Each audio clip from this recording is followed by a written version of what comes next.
promotion video first. Okay. You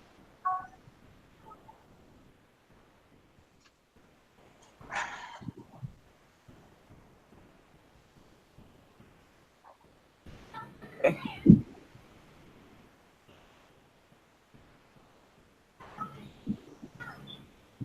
Well, at least we're not having technical difficulty. Yeah, that's good. We're getting better. Yeah. We get better and better and better. That's what I'm talking about. Yeah, because last time we had technical difficulty. Mm-hmm. Real bad. Okay, here we go. Operation Exodus, Mississippi. What is OEM? It is the only real solution for descendants of slaves born in America. The original Mississippi campaign. Anything else is fraud and will not work. It is the process of bringing into reality the promised land that Dr. Martin Luther King Jr. spoke of. It is simply inspiring the so-called black residents of the state to take advantage of their voting time, having a large population to take control of the political systems, laws of their state, to benefit themselves, of which brings them power they never had before. OEM has nothing to do with religious, personal, or political beliefs. Just wanting to make life less oppressive in this geographical area so blacks can feel safe and operate with less resistance due to racists, forming a type of safe haven sanctuary state for black people. OEM doesn't advocate trying to force the populace to do anything they don't wish to do, but offer advice and suggestions to improve their state for all citizens, regardless of race, creed, color, sexual orientation, etc. Some of the benefits of OEM could be: 1. As a state, you could finally request reparations due to the enslavement of our ancestors from the federal government. Being such, monetary or other awards will not be going to individuals or groups, but a state now that benefits this people to help build what this people need to act like true, free, liberated, as well as equal citizens of this nation. 2, having control of the governor's mansion. You can control the state National Guard, as well as all law enforcement of the state. 3, create a different way of living among the people to alleviate homelessness and other poverty. Requesting the citizens more modestly, opening up more jobs, more time with loved ones. 4, offer true rehabilitation to those in criminal systems so monies on jails can go to more beneficial purposes. 5, state can request the federal government to release all political prisoners in federal custody or those forced into asylum in foreign lands to be returned to or handed to Mississippi so they can live out the rest of their life in dignity. 6, Mississippi will become a true work state where every man, woman, and child can say they had something to do with the success of their state instead of credit going to a select few.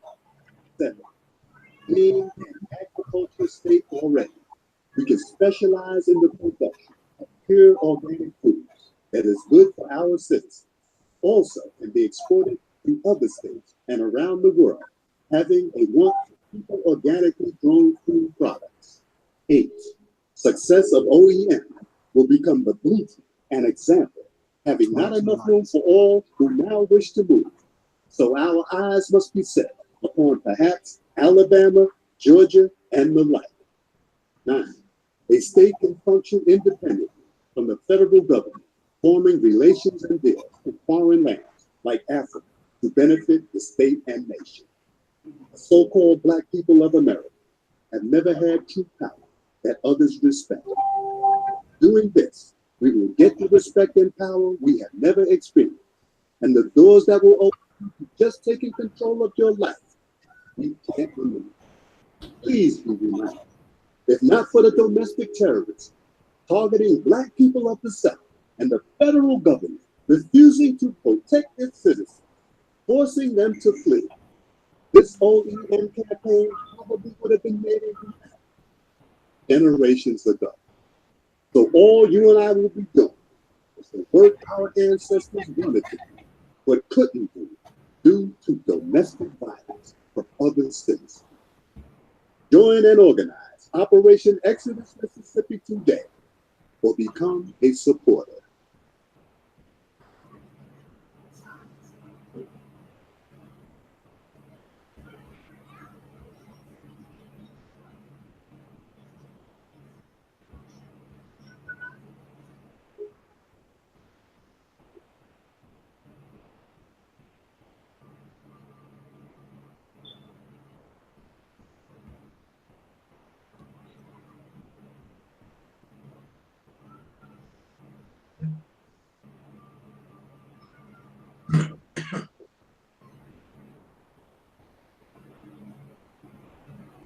Good afternoon, everyone. Yes, this is Assistant Brother Talib to Brother Taalik of Reality Temples Ministries, Operation Exodus Mississippi, and Soul Celebration anniversary. Today, I'd like to first of all send my shout outs to Brother Craig, Brother Bakari, and Brother Guy. And also, I would like to just say that welcome to those in the comment section and those on the Hangout, as well as those live on Facebook. Now, what this is about is what you just saw in that trailer video that our good brother Omar Shabazz was featured in. And this is the reality. This is the only reality, the only proven reality. No one has refuted this ideal of Operation Exodus, Mississippi. You know, nowhere in social media that I know of.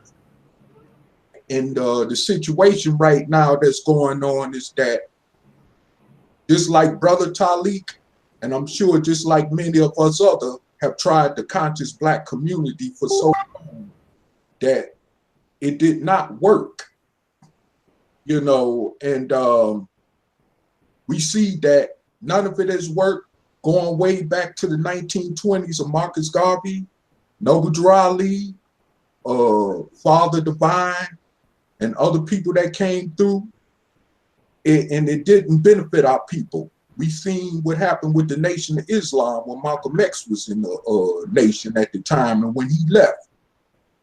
And we seen also how that organization declined, you know, even after his death.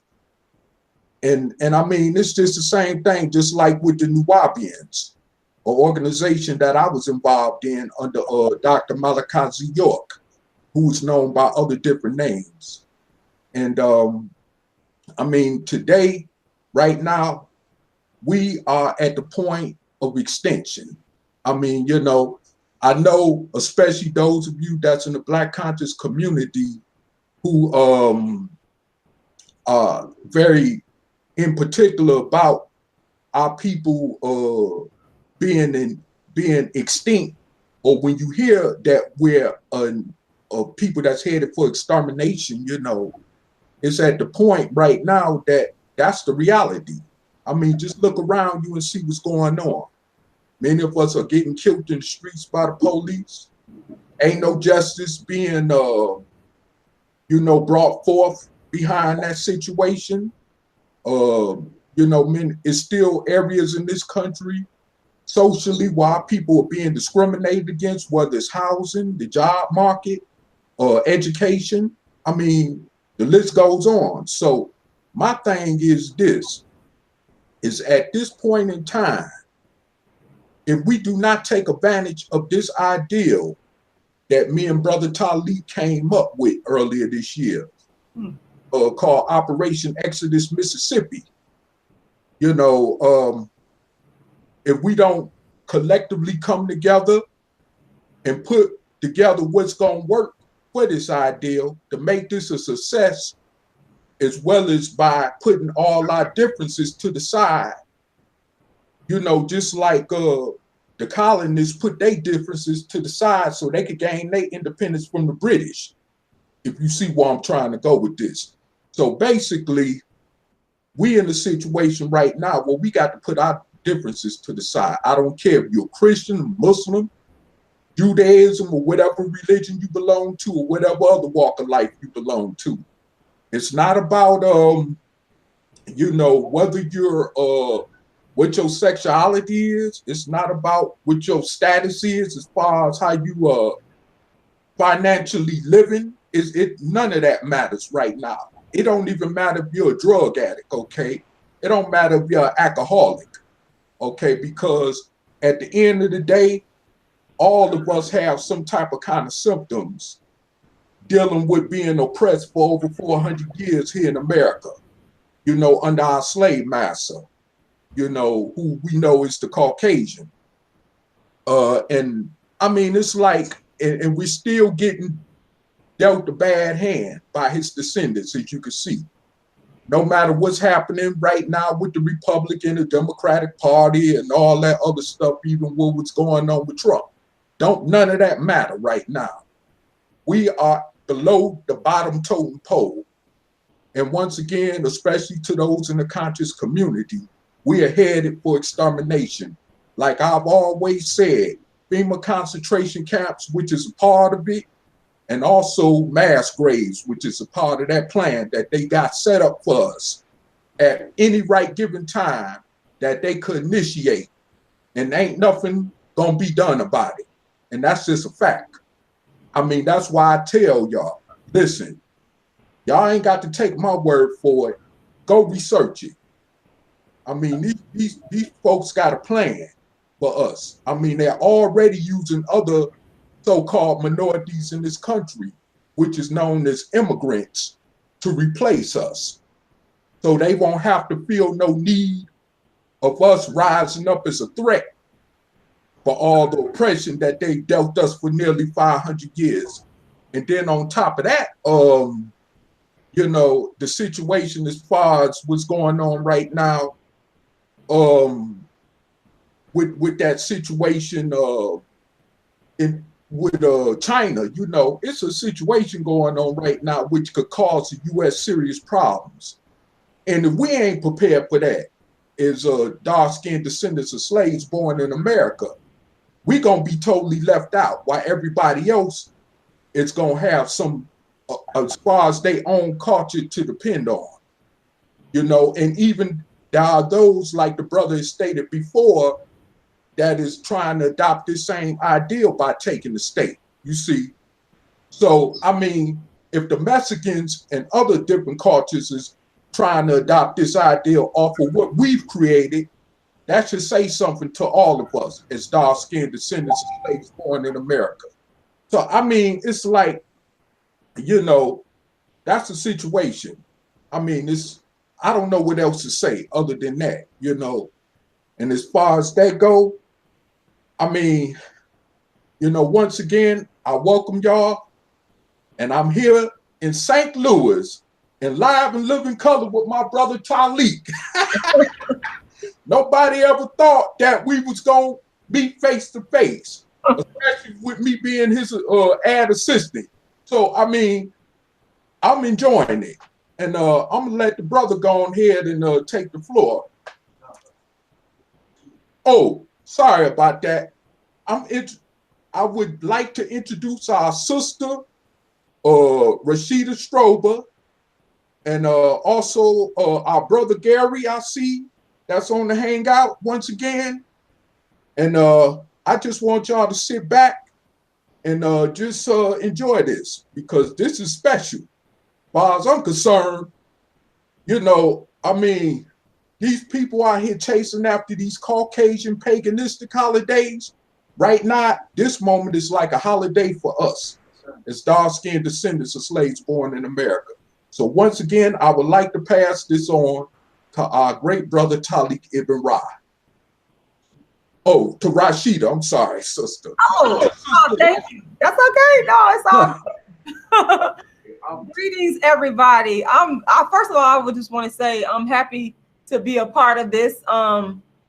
This is actually, I believe I was a part of it last year, even though you wasn't doing the Operation Mississippi, but I'm honored to be a part of it because the thing is, I know that Brother Taalik is really passionate about the topics and the issues that he takes on dealing with Black people in America. And that's, you know, for me, I like people that are action oriented and that are serious about what they say that you know that they want to do. So that's very important. So I'm very happy to be a part of it. I'm support what you're doing because I think it's very important. And as the brother stated earlier, I don't see anyone, you know, making any other claims or contesting this this particular project in the way that the brother is doing it. And I think it's unique. I think it's innovative, and I think it's bold. And I think most of all, I think it's more about it's the action part of it. It's the solution part of it is what I really want to say,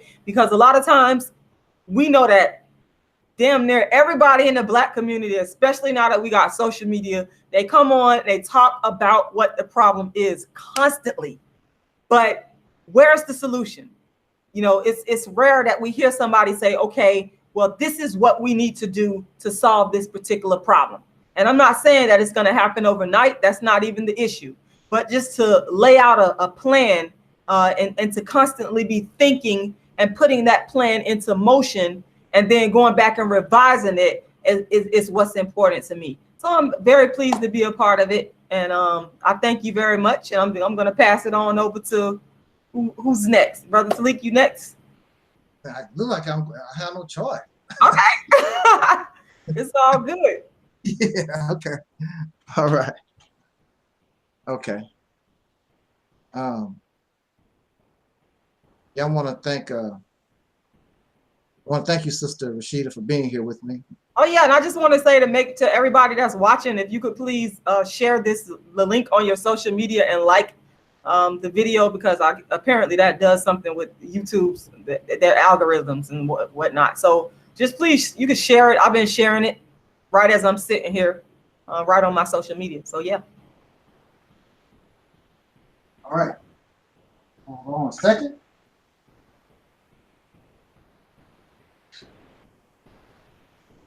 All right.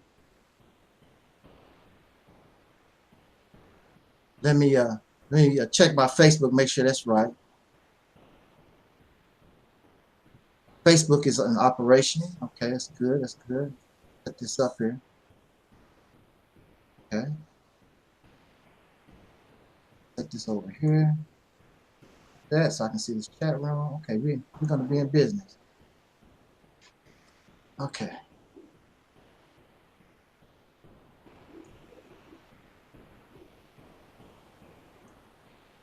All right, all right. Yeah. In the name of our ancestors, peace forever and always, and welcome to another edition of what we call the Reality's Temple on Earth Internet Ministry. I am the mighty one, Ancient 7, your soul brother, number one, y'all. Okay. I'm so happy that my sister Rashida is in the house. Thank you. I'm glad to be here. Yeah, we had a wonderful time in Atlanta, Georgia, Sister Rashida. Yes, we did. Yes. And I'm telling you, my lady friend really enjoyed that play. I mean, you turned it out. No, I enjoyed her. She was hilarious, man. I still got her comment in the back of my mind, and the way she said it, it was just like so sincere and just like so unassuming. I was like, whoa. Yeah, it was great. Yeah, it was a pleasure to meet you. And it's the same here. The same here. I told you we was gonna meet each other. Yeah, I knew it was gonna happen eventually. Absolutely. Yeah. Yeah, my baby sister, she wanted to come to Florida, and I said, well, why don't we come down there to St. Petersburg? St. Petersburg. Yep. Yeah. That's where I'm at. Yeah. So I said we'll go down to St. Petersburg. Yeah. Come on down here anytime. Come on. So we still might do that. Yeah. But right now, I got this campaign going on, and who knows when, and if it takes off a little bit, you know, we have to go to Mississippi. There's no doubt about that. We're gonna have to go to Mississippi. And if I may, I know you're gonna speak, but I just want to say this because I told you this personally. After you had spoke, you was tired, and I really appreciate you for taking the time out to come. You came from a long way. You was tired, and I had asked you to speak on Operation Mississippi. And now you had told me about Operation Mississippi when we talked like over the phone or through the Google Hangout. But I'm finna tell y'all this, and I hope that the people watching get a chance to see you speak on it in person, because it's a whole nother, you took it to a whole nother level. Like, it's one thing to see somebody on video give a dynamic talk about something, but to see you in person, to give, you know, the presentation that you gave at the play, it was just amazing. And from that is what really, to be honest with you, made me jump on board, because I could see the strategy, the planning, the passion. I saw all of that, the sincerity in it. And when you got up there and you spoke, and I was like, wow. And the crowd, everybody was sitting there just like hanging on your every word. And it was wonderful. So I really appreciated that. It's just a whole different ballgame to hear you speak about it in person. And what I'm hoping to see you do is to do some type of campaign tour, so where you're going city to city, speaking to churches, you know, colleges, different organizations about this, because it's definitely on that level. I guess the speech is done. You did it, sister. No, it's a lot more to come. No, it's a lot more, because you got the details. You got all the details and can break it down, the nuances, and help people to, because it's a campaign. And when you're running a campaign, you got to convince people to go with your campaign and make what you want the agenda. And like I said, when I sat there and I listened to you and watched you and you were there, I was like, okay, I get it. I'm on board. So that was very important to me. So like I said, I'm hoping you're able to tour. Yes, ma'am. I hope so too, because I mean, we really making some progress. Yeah. This is a big, something that is on a very high level, magnitude here. I mean, we talking about national. It has to become a national movement. Right. Something small is not going to be effective. It's going to have to take something really big in order to get us something big. And so it's going to have a lot. I mean, if the people are going to do it, I'm ready to roll. Yeah. They decide they don't want to do it. Oh well, that's nothing you can do about it. But if people want to do it, then we're going to do it. And that the success. Oh man, we're going to talk about that in just a second. It's just incredible. But excuse me a second. Yes. Yeah. So thank you, Sister Rashida. Thank you. Welcome. Thank you, Brother Gary's in the house. My brother Gary is in the house. He's in the chat room. He's just sitting there back in the cut. Yes, sir. If you want to say something real quick, Brother Gary, you can. No, go ahead. Continue. Okay, all right. And we got my brother Leon in the chat room, and my sister Bridget and GL and Syrian, and we ready to roll here. I want to thank you. I want to thank you once again for all those who are watching now and those who will be watching this presentation in the future. I thank you so much for giving us an opportunity to come before you and speak our little piece, and hopefully I can say something to us this afternoon that will cause you inspiration and get on board what we call this soul train. I want to say, of course, got to send my shout outs to those who are on Facebook. This is again a simulcast presentation to my brothers and sisters, friends on Facebook. I want to give greetings out to them. And of course, those who are close to the Realities Temple, I want to send a shout out to our sister Ingrid and sister Brittany and brother Craig, brother Guy Nollywood, brother Bakari. I said it right. Yes. I always get that brother's name right. I keep getting it confused with Barack Obama. And I don't know why I keep getting that brother's name confused with Barack Obama, but I got it right. I'm proud of myself. And I want to send a shout out to Brother Maurice Muhammad and those who are like I guess you could say like a springboard from this platform. They are exploring the options of a small town in what's the town, brother? Mount Bayou. Mount Bayou, Mississippi. They explored a small town in Mount Bayou, Mississippi, And we wish them, of course, the best of luck, because their success is our success. We're all on the same team as far as this is concerned. You know, we're going to Mississippi. I want to send a shout out to the son of man, Brother Marvin Muhammad. And I had a brief conversation with Brother Marvin, the new nation of Islam. As soon as I am able to touch down, I'm going to touch down to Mississippi. Got to go see Brother Marvin Muhammad, the new nation of Islam, in a small town called Red Lick, Mississippi, Lorman, Mississippi. Got to go see them. These brothers and sisters have been there for years. They got it going on.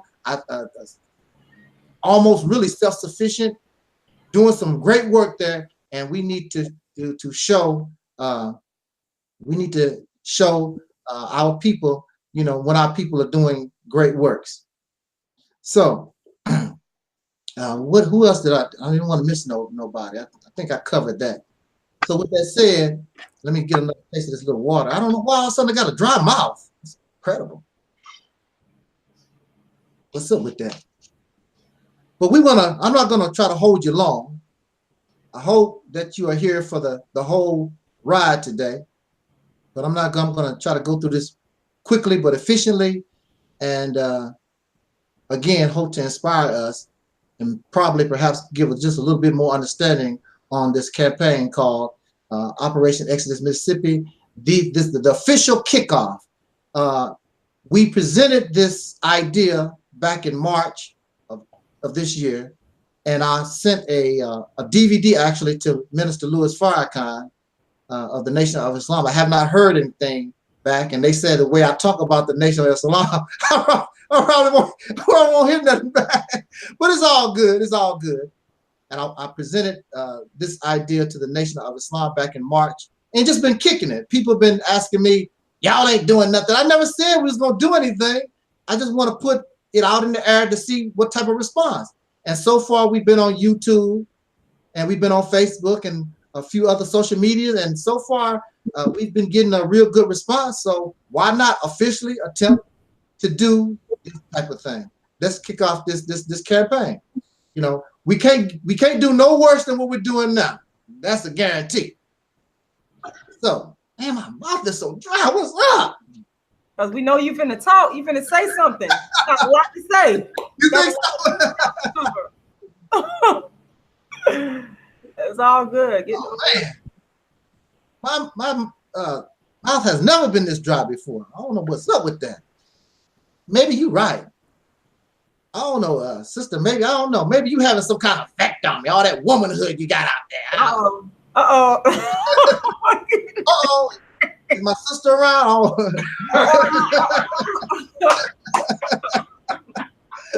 Wow. Well, they friends. They friends. Yeah. Sweetheart. I'm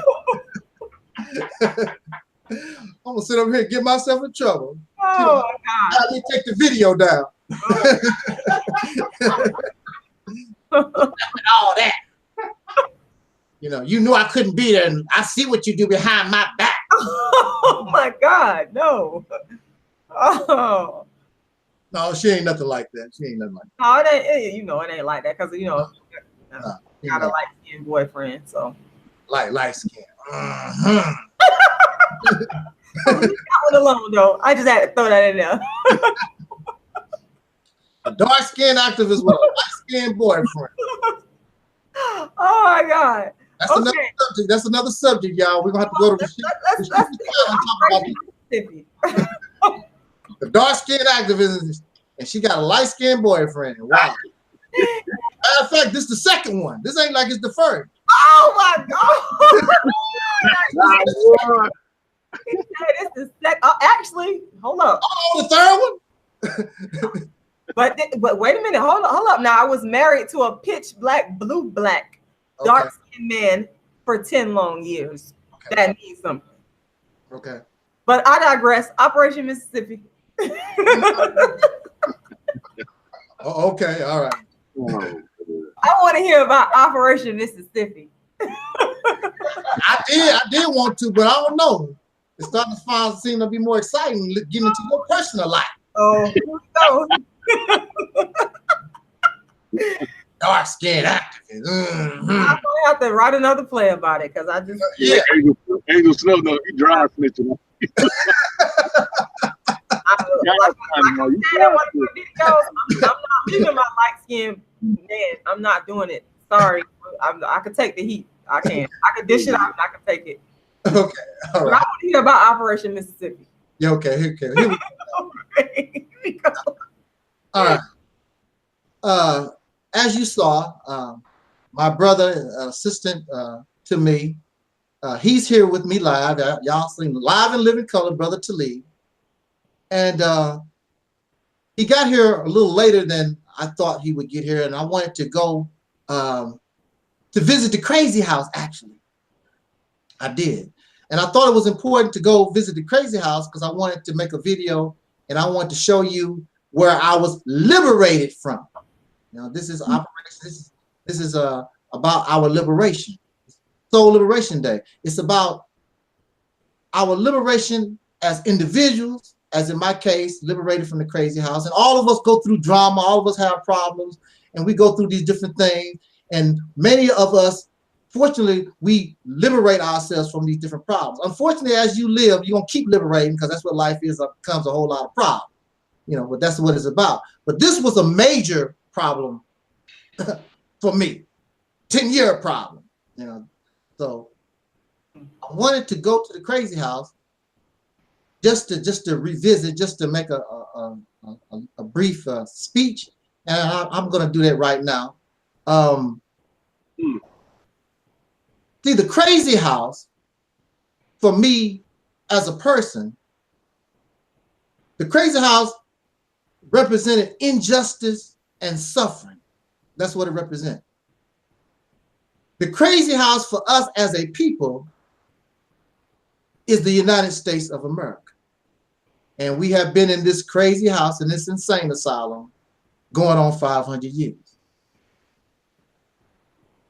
Now, I'm free and I'm speaking with us this afternoon. And the reason why I can do that is because I was liberated from that situation, but I did not, and it was not liberated just because that's what I wanted, because I had forces against me 24 hours a day. And we as a people in this nation, we have forces, including forces not only external, but internal, that's working against us. But how was I able to liberate myself? And the reason why I was able to liberate myself from that situation, which was called impossible, I was told that without our cooperation, without our permission, I would not go nowhere unless I did what they wanted me to do. And that's take their medicine. And they wanted me to take this psycho medicine, and they wanted me to confess that I was a criminal. And I refused. I said, I would rather be dead than confess to something I am not. I am not a criminal, and I am not insane. I'm not going to do it. So I had put in my mind and had already accepted the reality that I'm a dead man. I was going to die in this place. That's how serious it was. But as time went on, light came to the end of this tunnel and within this tunnel. And that light was what I call right knowledge. I'm not talking about something that's emotional, because I was emotional for the whole time I was there. I was emotional. I called the white man the devil when I was locked up in there. I called him the devil. I called them the children of Adolf Hitler. And I said all kinds of things that made myself feel good. It felt good calling the white man the devil right there in his face. And when I finished calling the white man the devil, they said, you can now take your ass back to your room and sit down. Because we go home every day and we're going to spend the evening with our family, and you're going to spend the evening with these folks. So I felt good saying that, but it did not change my reality. It filled me with emotion, but it did not change my reality. You know, it made me feel good. I like saying that. Make it feel good. But it did not change my reality. My reality did not change until I began to grasp the right knowledge, not just any knowledge. Knowledge is good. There are many of us. We love knowledge. I hear them on YouTube all the time. You know, knowledge. Knowledge is power. Yes, knowledge is power. Yes, it's good to have knowledge. And, you know, I have In Vogue, and hi Terry. I have In Vogue behind me. Some of these persons, they want you to know that they have all this knowledge. And they have all these tons and tons of books. I've been doing a lot of reading. I'm so smart. I am so great. And not only can I read like this, but some of them may even have the college degree. I went to Harvard, maybe perhaps, and I went to Yale, or maybe perhaps I went to Morehouse or wherever I went to. They full of knowledge. And there's nothing wrong with knowledge. There's nothing wrong with that. That's not the problem.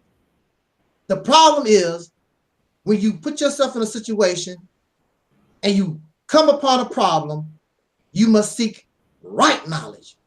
Because if my car breaks down, I cannot use a plumber's manual to fix a car.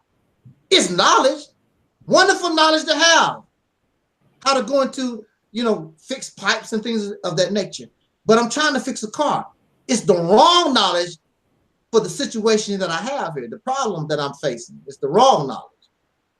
So if we who are part of this Black conscious community, Afrocentric community, however community, Black community, however you want to say it, if we've been going on in this nation, going on 500 years with this problem, and this problem has not been solved, and we have all this knowledge, and the problem has yet to be solved, then clearly it's the wrong. I know, some of y'all don't want to hear that. It's the wrong knowledge. Clearly, it's the wrong knowledge. And I know you feel good about your More Science Temple. I know you feel good. You in the Nubian nation. I know you feel good. Assalamu alaikum. I'm in the Nation of Islam, and I'm part of the new Black Panther Party. I'm part of the new UNIA. I'm part. Makes you feel good, sound good, make you get a lot of emotion. But there are thousands of you, thousands, not a few hundred. Not me and my 10 subscribers. You know, we can't do too much. It's just me and my 10 subscribers. We don't count. But it's thousands of you who are Kemetic, thousands of you who are BG, thousands of you who are Nation of Islam, and I could go on and on and on. Thousands of you who are Christian, and you can't change your condition. You're Christian and you're Muslim and agnostic and all these things, and we can't change our condition, but we say that we have knowledge. Some of y'all said that y'all even have the truth. Some of y'all even said that you have right knowledge, but it's not changing our condition. Why is that? Because clearly it's not right knowledge. Because if you take that manual that was designed for that car and your car has broken down, that's the right knowledge for your situation. You should be able to fix your car. Because you have to have the right, appropriate knowledge for your situation. It's not working. It's not the right knowledge. It's not the appropriate knowledge. And also, you have to have the correct mindset, the right mentality in order to go in to fix these problems. You can't, you know, in order to fix a car, you have to have a certain attitude about fixing the car. Not, I don't want to do this. You defeating yourself. You can have the right knowledge, but you're defeating yourself because you're not into this. So you might even have the right knowledge, but you won't use it correctly because you just don't have the right attitude. So you have to take all these things into consideration. But most importantly is the correct knowledge, the right knowledge. And we don't have it, because if we had it, we would not continue to be on social media 24 hours a day in and day out, complaining about this condition and asking, what can we do? What should I do? What did I do? You know, you're still doing the same thing. So here we are, and this truth has arrived, but y'all don't want it. What is this truth? What is the solution? There's only one real solution. There's only one correct knowledge, and that is what we call Operation Exodus Mississippi. It's the answer. It's the solution. And I want you to debate me. I want you to challenge me on this. I want you to do that. You won't last long. That's guaranteed. Because, like I said, all these other things y'all been trying. It's like putting a round peg in a square hole. You can't do it. It's not getting the job done. You don't like the truth because maybe you don't like Angel Snuffing Up 7. That's bad business. It's bad business. You should like, if I'm thirsty and I really need water, you can't trip off, well, I don't like that kind of bottle. When you're really thirsty and you need to quench yourself, it don't make no difference what vessel that water is in. The only thing you want to know, can I drink that without it killing me and quench my thirst? That's the most important thing. I love all of us. I love all of us out here in the community. We are the best produced by our community. We really are. We are the best. And all of you, all of us have water that's good to drink. And I'm not going to deny. I listen to those who are Kemetic. I listen to my Christian brothers and sisters. I listen to the Nation of Islam. I listen to those who are in the Black Panther. I listen to all of us. I'm not tripping off the vessel. I'm listening for that truth. I'm listening for that right knowledge and bring that right knowledge together. And if you bring it all together, you're going to get Operation Exodus Mississippi, because that's what it is. It's about adjoining. It's about unification. Some of y'all don't want that though. Y'all want a slave plantation. Really, you don't really want that. You really want to copy your massa, and you really want people to be like you. You want to bring folks onto your plantation. That's not what we're doing here. I'm not trying to convert you to no religion. I'm not trying to convert you to no ideology. I want to convert you to your liberation. Once you get free, I don't know what you're going to do. I just want us to be liberated and free from oppressor. Once you get liberated, that's the first step. That's the most important step, is your liberation. I don't care all this other stuff that you're talking about. If you're not liberated, if you're not free, it means nothing. So you can be Kemetic, but you still live with your racist oppressor. What do that mean? I'm an African. Don't mean nothing. You're still living with white folks. I'm a Native American. It don't make no difference. You're still living with white folks and you're still being oppressed. So what? I'm a Christian. You're still living with an oppressor. So what does that? Or don't mean nothing. You don't act like, and we don't even act like, I don't think we take this serious. We don't act like oppressed people. We always complaining. The white man is. And sister, you done joined the video call 2 times. Sister Rashida on the video 2 times. She want to hear this double. Now I want to join in under my main account. I realized I went on my main account. Okay, all right. Okay. But we don't act like an oppressed people. So I don't think that you really take yourself serious. Do you take yourself serious? How can we call ourselves an oppressed people and people looking at us, oh, those African Americaners, they always talk about they oppressing the white man and the gender mendering and whatever other complaints we always have in this country. We oppressed. People always doing something to us. Police brutality. But look how we living.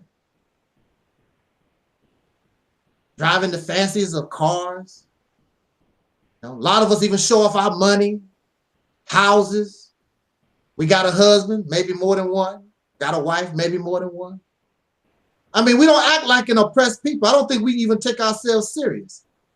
So if we don't take ourselves serious and we're not taking this situation serious, and that's why you can't unite with Angel Snuffing Up 7. That's why you cannot unite with those brothers and sisters who Kemetic or Nation of Islam or any of us. You cannot connect and want to unify because you're really not you really don't feel that you're an oppressed people, because if you felt oppressed, just like Malcolm said, by any means necessary, any means necessary.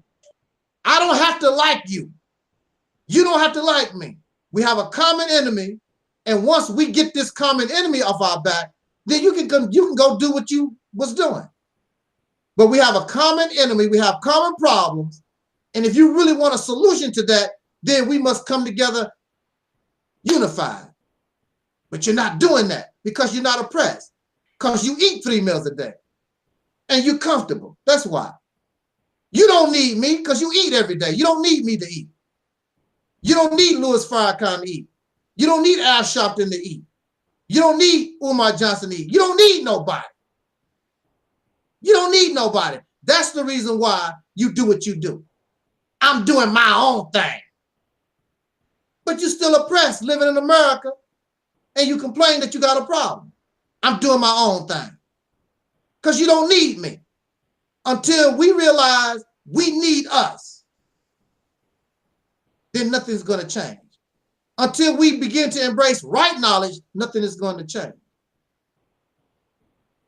Nobody takes us serious because we don't take ourselves serious. When I was locked up in that crazy house, people did not want to be around me because the only thing I talked about was, I want out. I want out. I want out. They'll bring some girl or female to my room late at night when things is all quiet and things is, you could do some things. I told her, get out. Yeah, but I got all, and she was looking good, some of them. Now, I'm not prejudiced or nothing, but as soon as the white girl showed up at 12 midnight, you got to get out.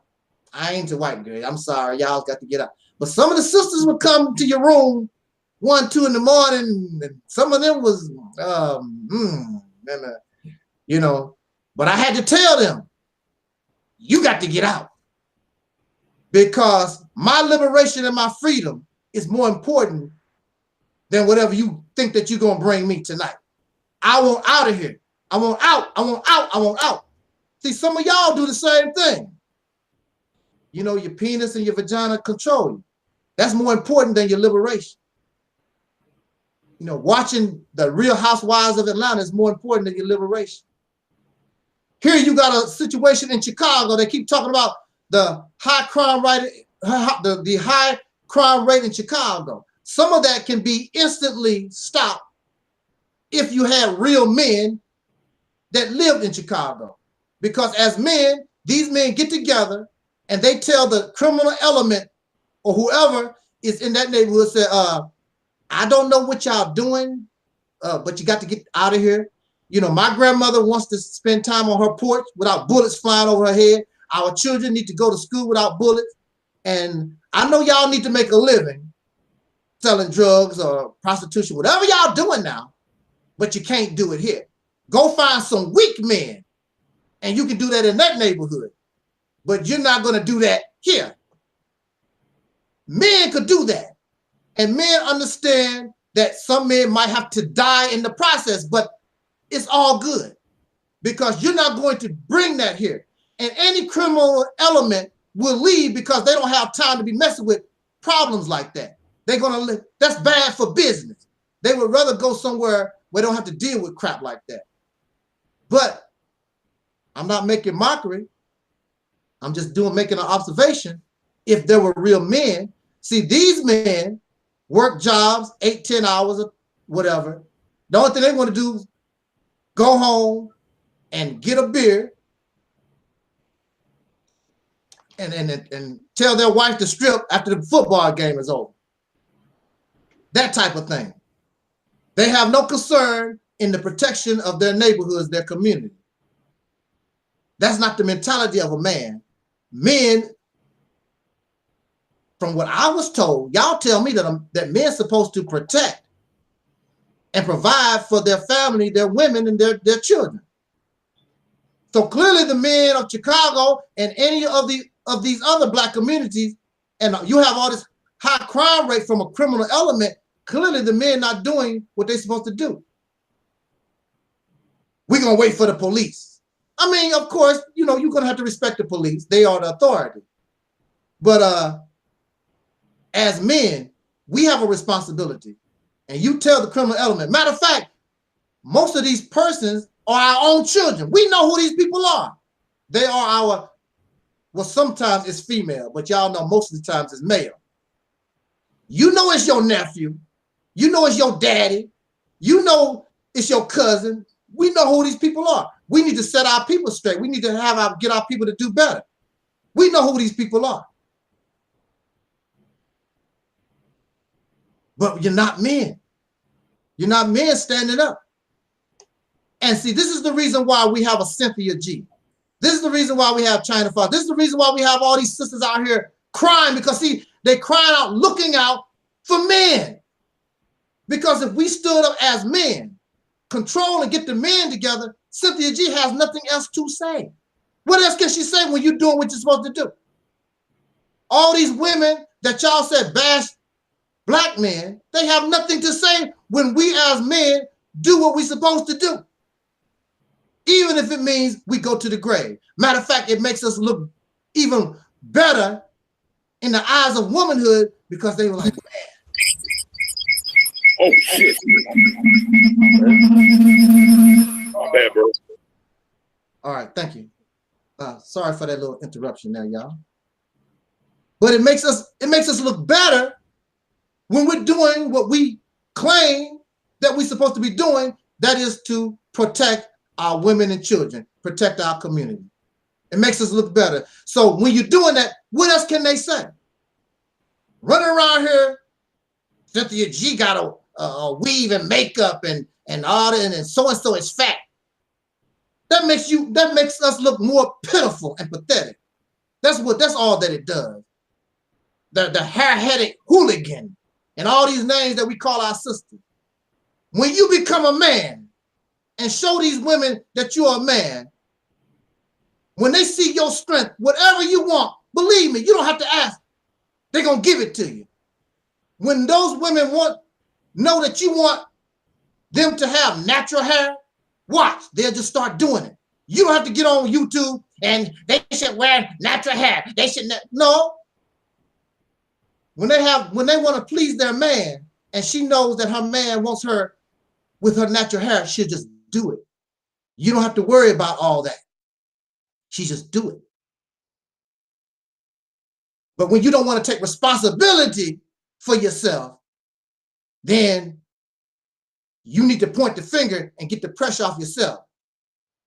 And y'all never point the finger at the real problem, which is living in a racist society. That's the problem.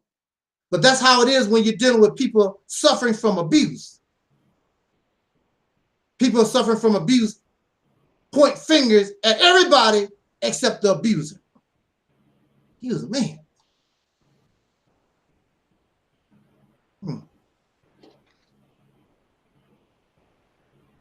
In the comment section, I'm gonna say this here. Somebody said black men are expected to fight the whole world. How can you fight the whole world when you ain't done nothing in your own neighborhood first?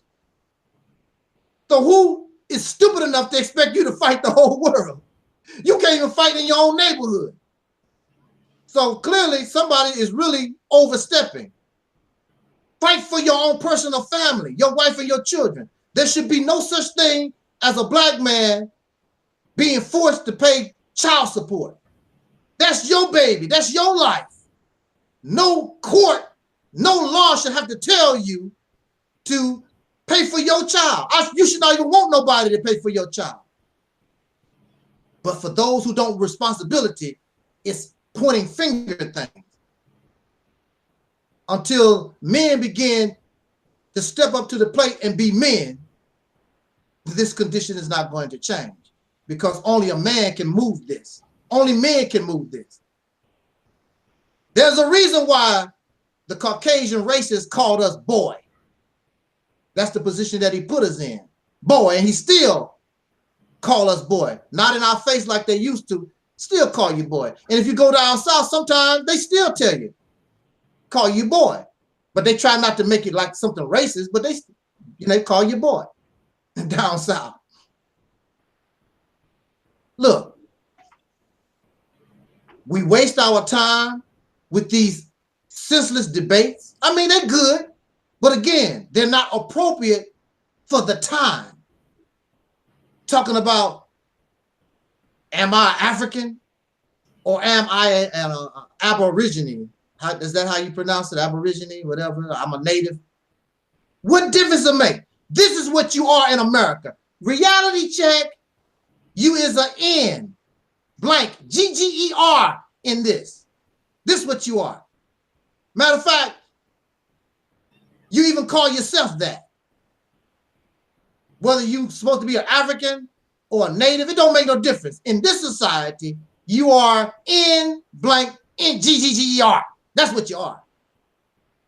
Nobody tripping off of it. And it's to the point where you even call yourself that. So that's senseless debate. We become hypocrites. Some of y'all, you love melanin. I just love being black. And you talk pro-black, blackity-black, y'all. So I love the melanin. Ain't nothing finer than somebody that's black.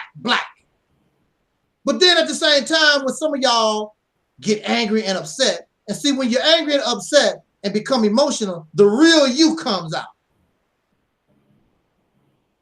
And so you love black and you love melanin, but then you'll turn around and call somebody like me or Tommy Sotomayor, brother Tommy Sotomayor, you'll call us crispy. And crispy is a word that you use to make mockery of those who have dark skin. Ain't that right, Sister Rashida? Absolutely. See? I was always against that whole thing. I ain't even trying to bring up no names, but I remember when I had somebody present that to me a couple of years ago. I'm like, wait a minute, hold on. Like you saying, it's a walking contradiction. You want to preach blackness and you want to be black, but at the same time, you want to demean blackness. I can't respect black people behaving like that. I don't even want to be bothered with them. Those type of black people are despicable to me because it's either you in or you're out. You can't be towing the line like that. You can't be insulting blackness and then talk about you pro-black. That don't work. No. And actually, the person that actually brought that to my attention really was Tommy Sotomayor, because he said, why are you calling me crispy, coon, Uncle Tom? All these words come from the racist slave master. That's where they come from. So right. Here you are, you don't like white people and you don't like the racism and all, but you're using all these are racist terms that came from the slave master and their children. That's where it comes from. You're so dumb, you can't even come up with your own words to make mockery of somebody. You actually are stealing words that have been used for 400 years. And we know what they meant. Some of these words, coon and Uncle Tom and crispy and all, and nigger and negro. Some of these words was some of the last words many of our people heard before they was lynched, before they was killed. So why would you want to continue to use the word? Why would you want to use the word nigger? And I heard recently, even Tommy Sotomayor was talking about he needs to stop doing that. Because we know where it all comes from. Oh, I'm not saying nigger, I'm saying nigga. N-E-G-G-A or however they say it, nigga. No, you know what it comes from. Well, it's to the point that black people have even sanctioned, which I got a huge problem with it and got into debates with white people over this. Sanction white people, white rappers using the word nigger. No, you don't get a pass. No. Stuff like that enrages me. Yeah. But I'm trying to keep it. It's all a part of the discussion of Operation Mississippi, because I see Operation Mississippi as an actual solution, and I'm a solution-oriented person. I listen to people talk. I listen to the scholars. But at the end of the day, there's something called policymakers. Right. That's why in American government, the way that this country, they have the scholars, and then those scholars are in think tanks, and they become policymakers. And they become lawmakers to say, this is how we want things. And it's the same thing with what I feel Black people need to do. We actually did this after slavery and during Reconstruction. So it's not anything new to us. I just kind of think we got comfortable with after civil rights. But we need to go back to politics. We need to go back to government, self-governing.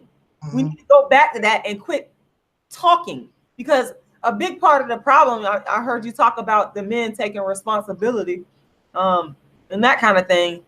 I'm a traditionalist. I believe that, well, I don't know if you want to necessarily call it a traditionalist, but I believe that the man should be at the head. That's just my belief. So, but we have things so messed up as a result of slavery and everything that we've gone through, that everything is kind of off balance. But again, that's not the solution, is to continue to talk about it and beat a dead horse. It's to say, okay, this is what it is, but this is what we're going to do. Absolutely. This is the solution to the problem. And I know I just have to say this, you know, my father was in the Nation of Islam for a long time. And one thing I could say about him, I'm gonna go off of his example, is that he was a solution-oriented man that was at the head of his household. So I saw that and I understand what that means. I understand a man stepping up and saying, okay, this is being a leader. That's what we got to do. And it does no good. I'm just going to say this. I'm gonna be honest. I don't really listen to a lot of what's being said by Black women on YouTube, but I'm gonna say this right here. It does absolutely no good to bash Black men in regards to the leadership capacity. Critique, yes. Bash, no. It's about a solution. Critique them. Anybody could do that. Critique me. But critique towards a solution. If you're not going to critique towards a solution, then you're the problem. You're just a talking head. And I personally don't want to hear it. So that's my whole thing. Black women have got to understand the situation that we find ourselves in America that's dysfunctional. But then we got to say, we got to correct this. We can't be out here saying, oh, F these Black men, you know, let me go and swirl. Let me go. That's running away from the problem. That's not going to help. That's called, you know, that's genocide to me. So it's all about figuring out a solution and then implementing. And of course, everything ain't going to always be smooth. So then you go back in and then you look at it and see what the results were, see what you need to change, and then revamp and continue to do that.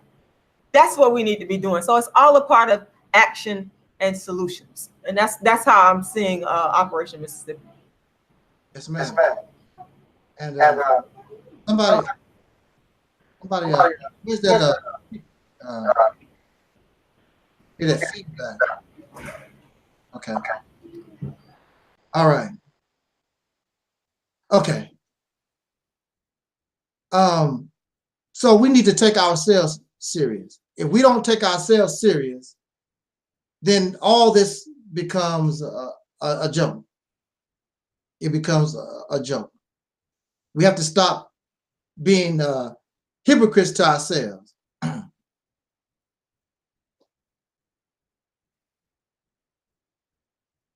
See, brothers and sisters, many of us, we think that we have all the time in the world. We think that time is going to wait for us to get our act together. That's not how things work. For as we know right now, time might be gone right now. We don't know. But, you know, until it's clear that we've run out of time, then we need to do what we can appropriately and use that time that we have wisely. We don't have all the time in the world.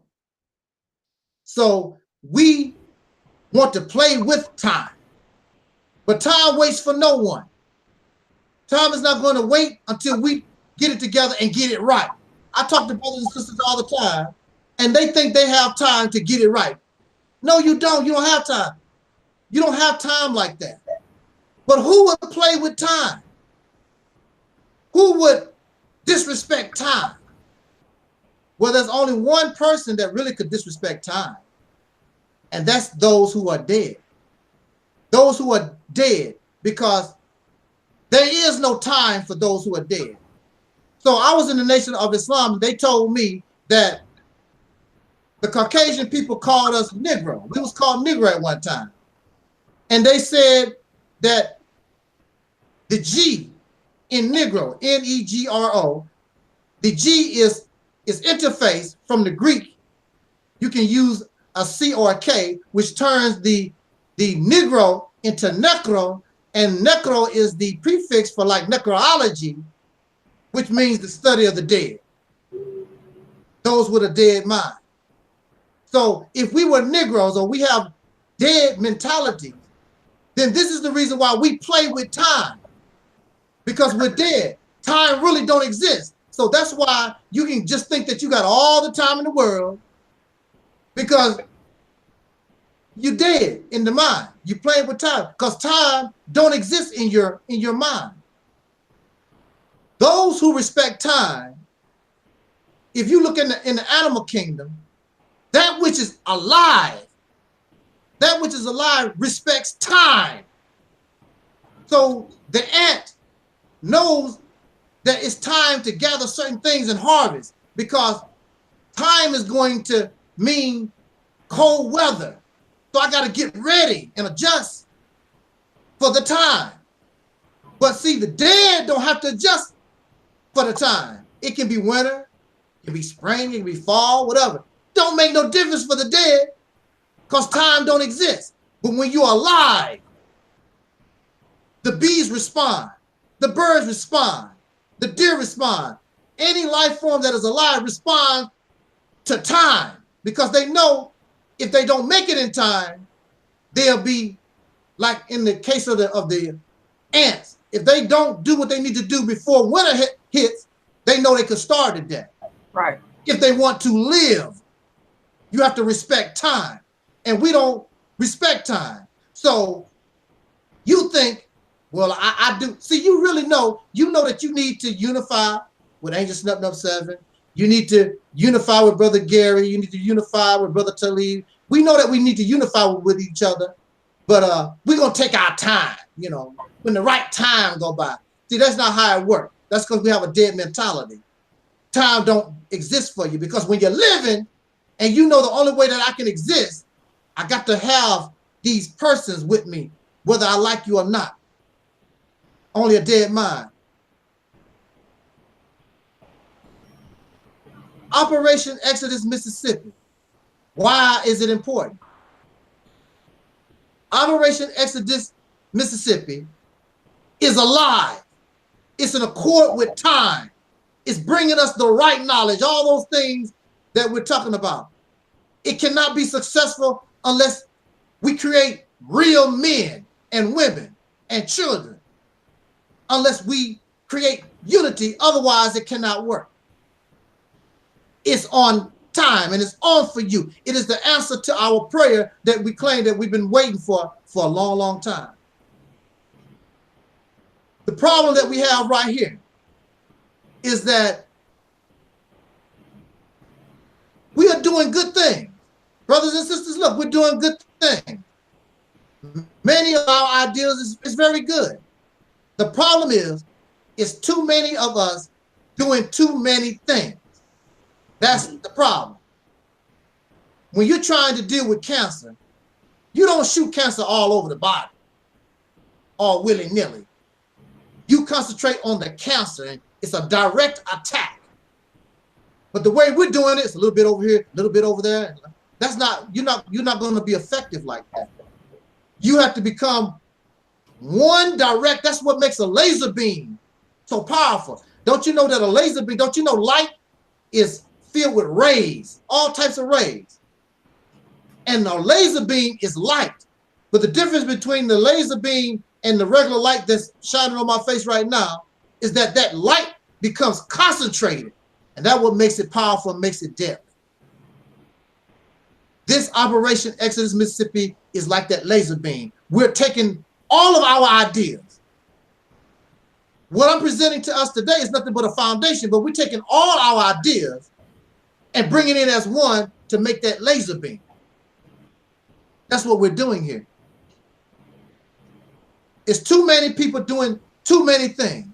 We need to concentrate on one thing and make it strong. Make it like that laser beam and focus and stay on the course, because it's the way to go. If we don't unify, if we can't get this together, then we as a people we're just dead. We're just dead men and women and children walking. Because the right situation, brothers and sisters, look, this is the time that we're living in. We've already been given warning. You had Hurricane Katrina, the best example. Look what happened to our people there. We also had the recent hurricane in Texas. We need to be looking out for ourselves instead of waiting for FEMA. And if the right situation happens in the world, brothers and sisters, we don't have nowhere to go. Now, people are running to America right now from Guatemala and whatever. But if something happened in America, what are we going to do? They are setting up sanctuary cities for immigrants coming to this country, where we've been here abused and neglected and done unjust, oppressed, going on 500 years. Where is our sanctuary city? Where is our safe haven? Where can we go when we are being oppressed, when we become refugees? Long time ago, you know, they ran us from the south and we ran to the north. There was a place that we could go. But now, where can you go? What can we do? If we cannot do this, brothers and sisters, if you think this is not serious and you want to take it for a joke, then, because none of the things that we're doing is going to ever work. That's just the bottom line. I'm telling you that. It's not going to work. So why don't you stop complaining as a man, stop complaining as a woman, and just take your whipping. Stop all this crying. Oh, the white man is doing this. And, you know, I used to be like that. I used to be like that. I used to be like that too. Oh, the white man this. And if they didn't take down my videos, you know, I really wasn't crying like a lot of these cats do. But I did blame the white man. But, I mean, that gets old. Oh, the white man do this. Yeah, so it is. That start getting old. Get old fast. Oh. You know, my videos getting taken down because I'm talking about what the white man has done. But it gets old. It gets old because we understand the white man. We understand that part. But you know you're not going to get no help from the white man, and you have to depend on yourself. What are you going to do? What are you going to do to change this condition? What is the solution? The solution is Operation Exodus Mississippi. Operation Exodus Mississippi is the catalyst. It's the foundation. It's the base that you use in order to get everything that we want. You want reparations? You can ask for that, but asking for reparations from the power base of a state, you're more able to probably chances to get it. And plus, if you control that state and doing your own thing, you can create your own reparations. See, do you understand what I'm saying? You can just take it. It's about taking it. And you don't have to use a bullet. It's about using your brain and being smart. Taking control of the state of Mississippi, you talk about reparations, you can take it. Because they get funds from the federal government. You can take your reparations. Don't have to beg. You talk about black business. Bring your business to Mississippi. All the laws that's an obstacle to black business, we are in a position to take all that down. And all you brothers and sisters who are entrepreneurs and business-minded, bring your skills and your talent to Mississippi. Mississippi can give you low finance loans, all kinds of stuff that we can do as a state. You want a better education from the public school system? Well, now you control the state of Mississippi. You can change the public school system to fit your needs. Plus, you're doing it in a way, you're not going to interfere with the white people that's still there or the Asians that's there. Nothing you're doing is going to interfere with the lifestyle of anybody that's already there. Only thing you're doing is looking out for yourself for a change. Gaining power for yourself for a change. That's all you're doing. You're not messing with nobody's life, and everything you're doing is 1,000% legal under the Constitution of the United States. That's why it would be very difficult for the federal government to come down just to harass the state of Mississippi, because we're trying to do something good for ourselves, because we are, the state of Mississippi is a state in the United States, protected by the federal government. So here you are already in an agriculture type state.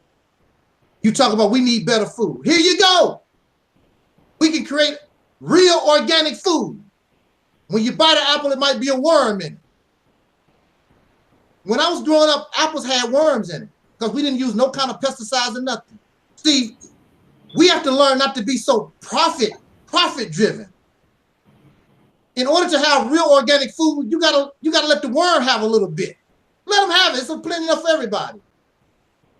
But the food is good, it's pure. Bring the soil back to the way it used to be by proper crop rotation instead of putting all these chemicals in it, because they're doing the same crops over and over and over again, depleting the soil of what's supposed to be in that soil, because they want to keep making money off this particular crop when they know they need to be rotating that stuff. But then they stop doing that because they found ways to use all these synthetic chemicals in order to get that job done.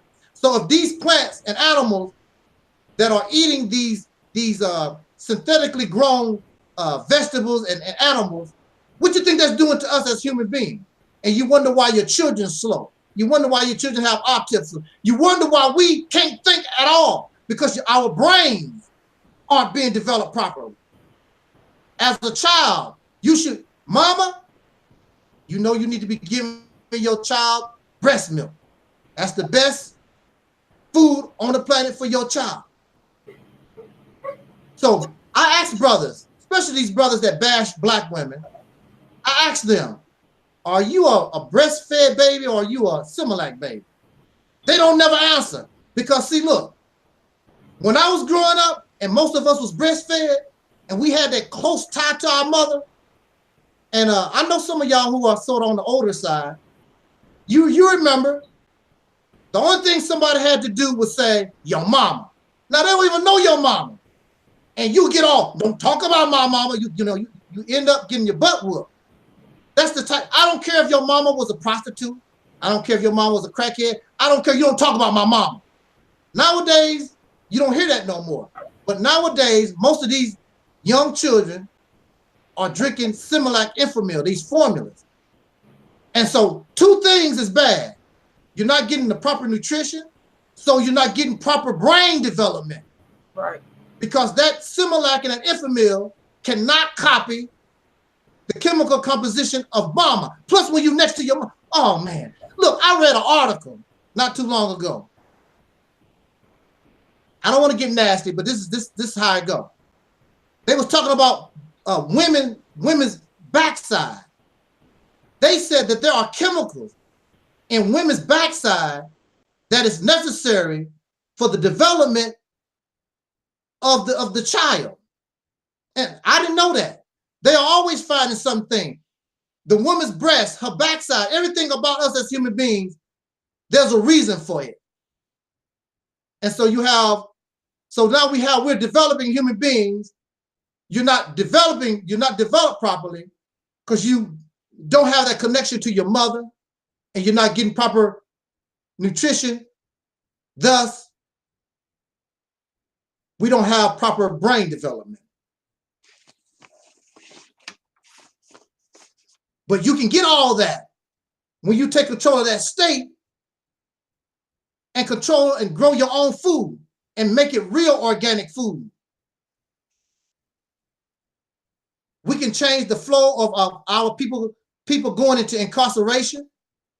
As a state, you can even go to the federal government and ask for our people who are in asylum and those who are in prisons right now. We can ask for our people who were former members of the Black Panther Party or any type of activist organization from the 60s or whatever. We can ask for them to be released, give them to the custody of the state of Mississippi, and bring our people home so they can die in dignity after they fought for our liberation in the best manner that they could. I would rather Huey B. Newton and Dr. King and Malcolm, I would rather them spent some time in prison or whatever, and we could release them now so they could be here with us and enjoy the last of their days among us. And also they be alive so they can see that we as a people have grown to the point and we are really on our way to the liberation that they fought so hard for and was willing to die for.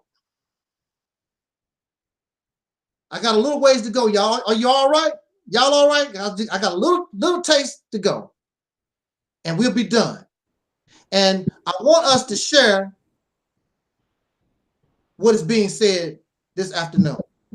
I want us to share because I'm going to release this later as a response to Savior's Day, because that's really what this Soul Liberation Day really is. It's like a response to Savior's Day.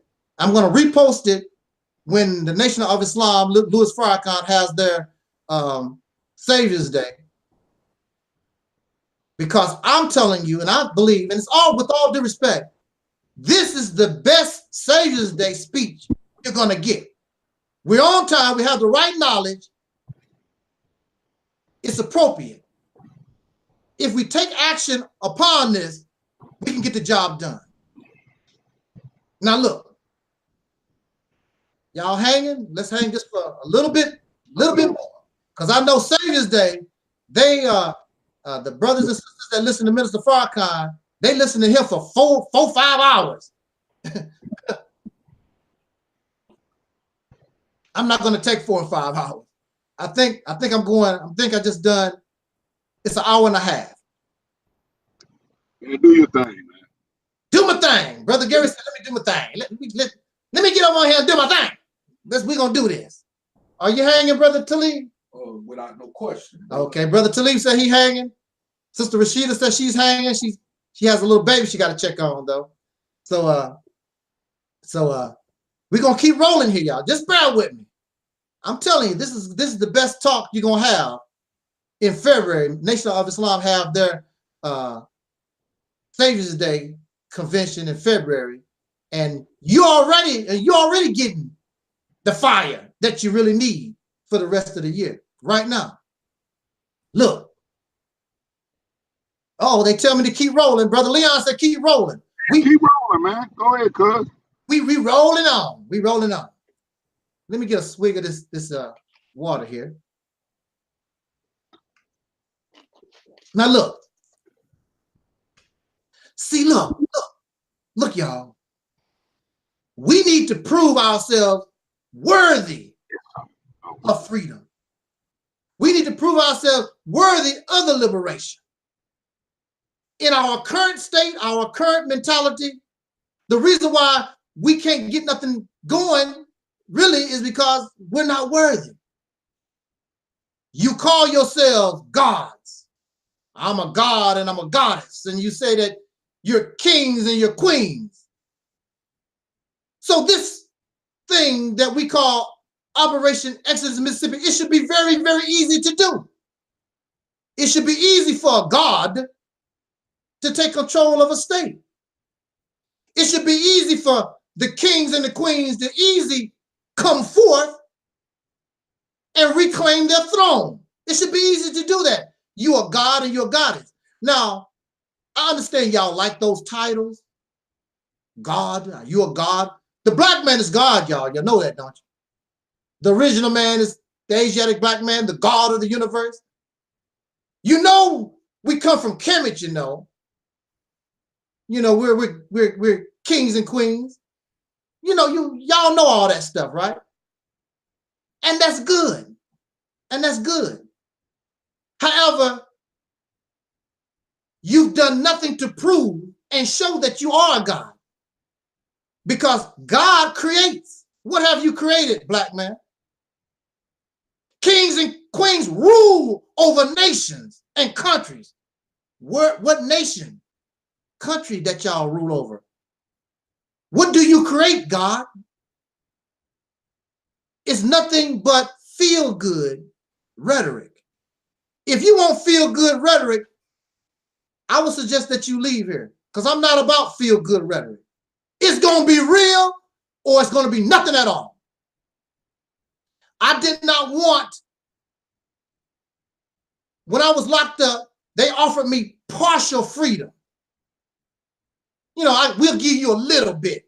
And if you're a good boy, we'll give you a little more.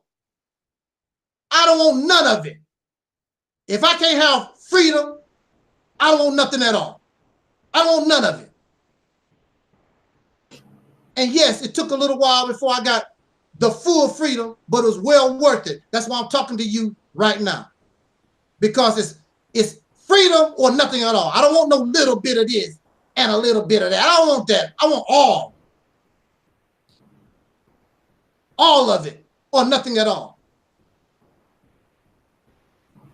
So we want to put ourselves in position. If you cannot take control of a state, and this state of Mississippi is already in existence, and you can't take control of it, and you're a god and a king and a queen, then it makes no sense. Then you want to run around talking about, I want to build my own nation. We're gonna go to Africa and build our own nation. How are you going to build your own nation in Africa and you can't do nothing on the land that you know? And you think you're going to just go to Africa and do that on foreign soil? That don't even make any sense. But you can't take control of your neighborhood. You can't take control of your town. You can't take control of a state. But you're going to go to Africa and all of a sudden, this is what's going to happen on foreign soil. And are those people going to tolerate you doing? Where are you going to do this at?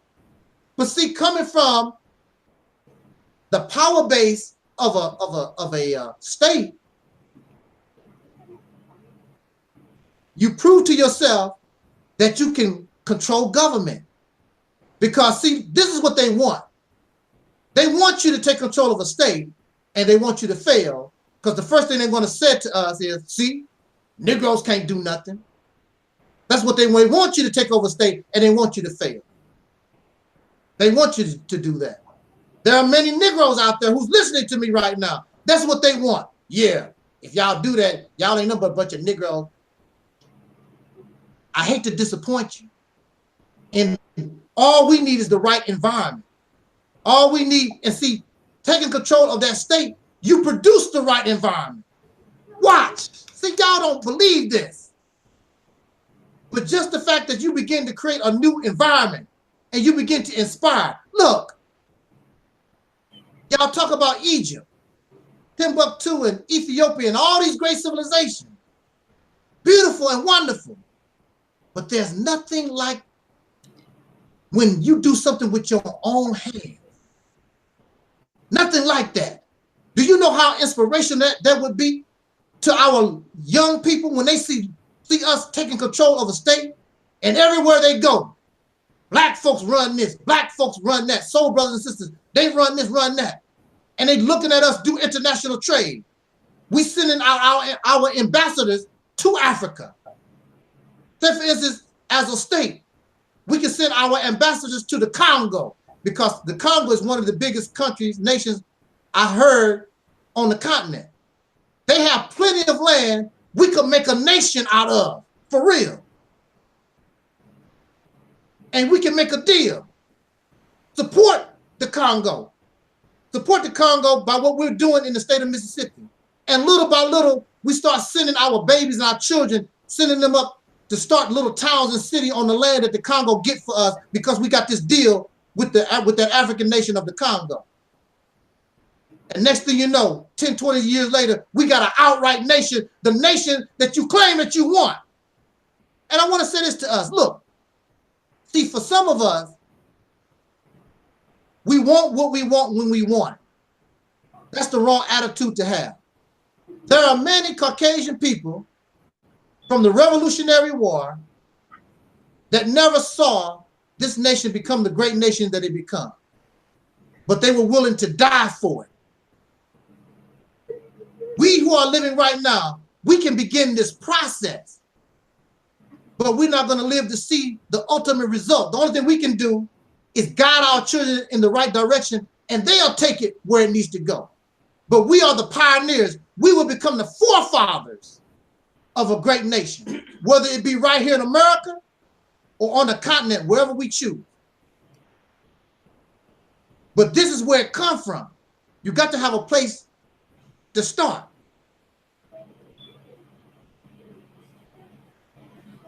In this land, Mississippi, it's not going to work.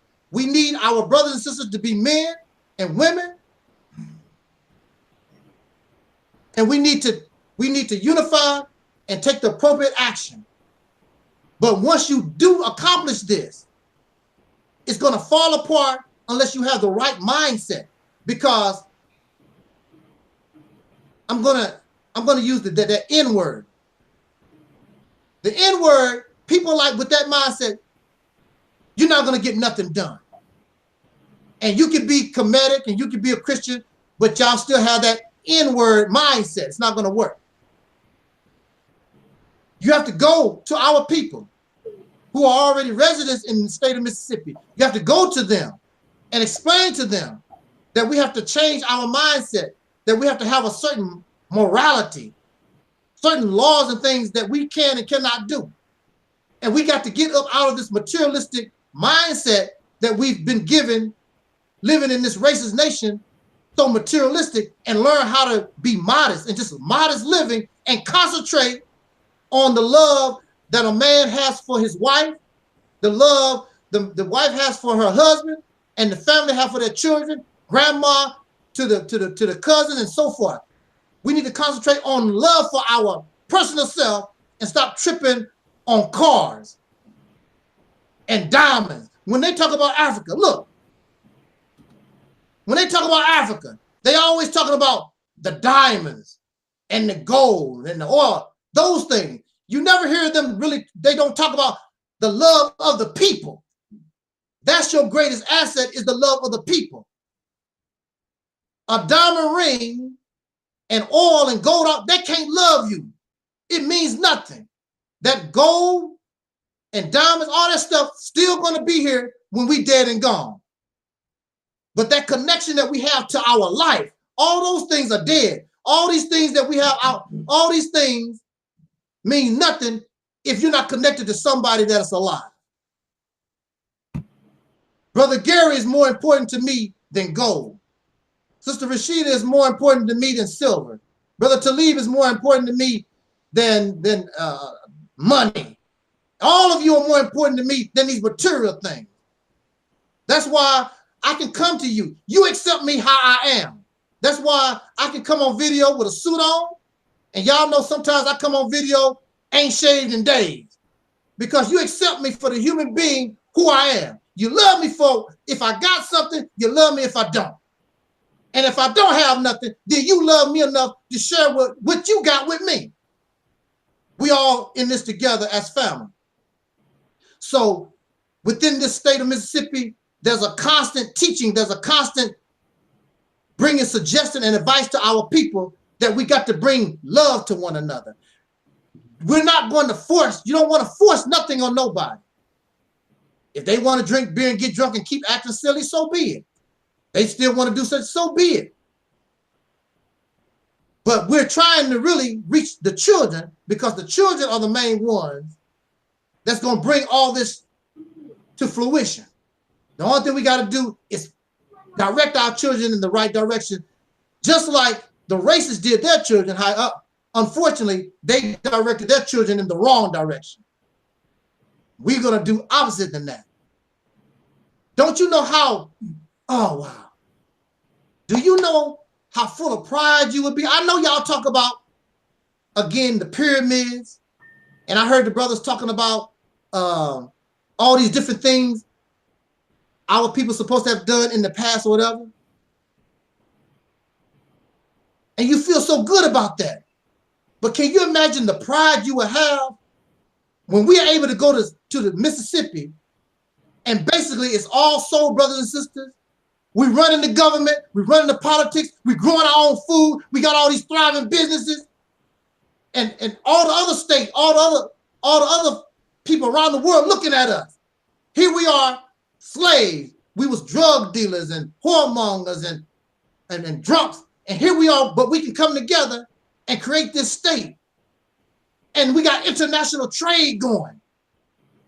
Don't you know? I mean, I'm not telling us not to ignore the great accomplishments of the past, but we are alive right now. And we need something big that we can feel proud of. All of us. We do this thing, this campaign called Operation Exodus Mississippi. We do that. All of us get the credit because the way it's designed, every man, woman, and child, even an infant, take that infant, put a seed in that infant's head, go to a farm and take a picture of that infant putting a seed in the ground. So when that child gets big, look what you did to create this. All of us, no individual, no organization gets the credit for Operation Exodus Mississippi. Of course, I'm bringing the idea, myself and Brother Taalik. Of course, I mean, we bring the idea. But all of us get the credit for this. It's about us, every man, woman, and child. And we become workers. We didn't mind working for the white man, picking cotton. Now you can go to Mississippi and we're going to pick cotton again, but it's for ourselves. Picking corn and tomatoes for ourselves. Oh, man. I remember growing up, I'm the child of a sharecropper. There's nothing, look, y'all, there's nothing like going into the garden and taking a tomato, pulling it off the vine, and eat that tomato straight off the vine. You don't have to worry about no chemicals or nothing. I didn't even wash the tomato off. I used to go to the garden and pull a turnip off the ground and knock a little of the dirt off and eat it straight raw. There's nothing, many of our children have never seen a seed go into the ground and then it produces the food that child is going to eat. They never seen that before. But in Mississippi, every man, woman, and child is going to see them seeds go into the ground and you're going to produce your own food and build your own houses, plant your own forests, do all that for yourself. Everything that you want to is right here. This is the way to do it. And you're using the law and the politics. You're already in that position. Our brothers and sisters in Mississippi and perhaps in Alabama, in many places and towns in this country, they are already in those positions. They just really don't know what to do. They don't have a real plan. This is the plan. This is what we're going to do. This is how we got ourselves.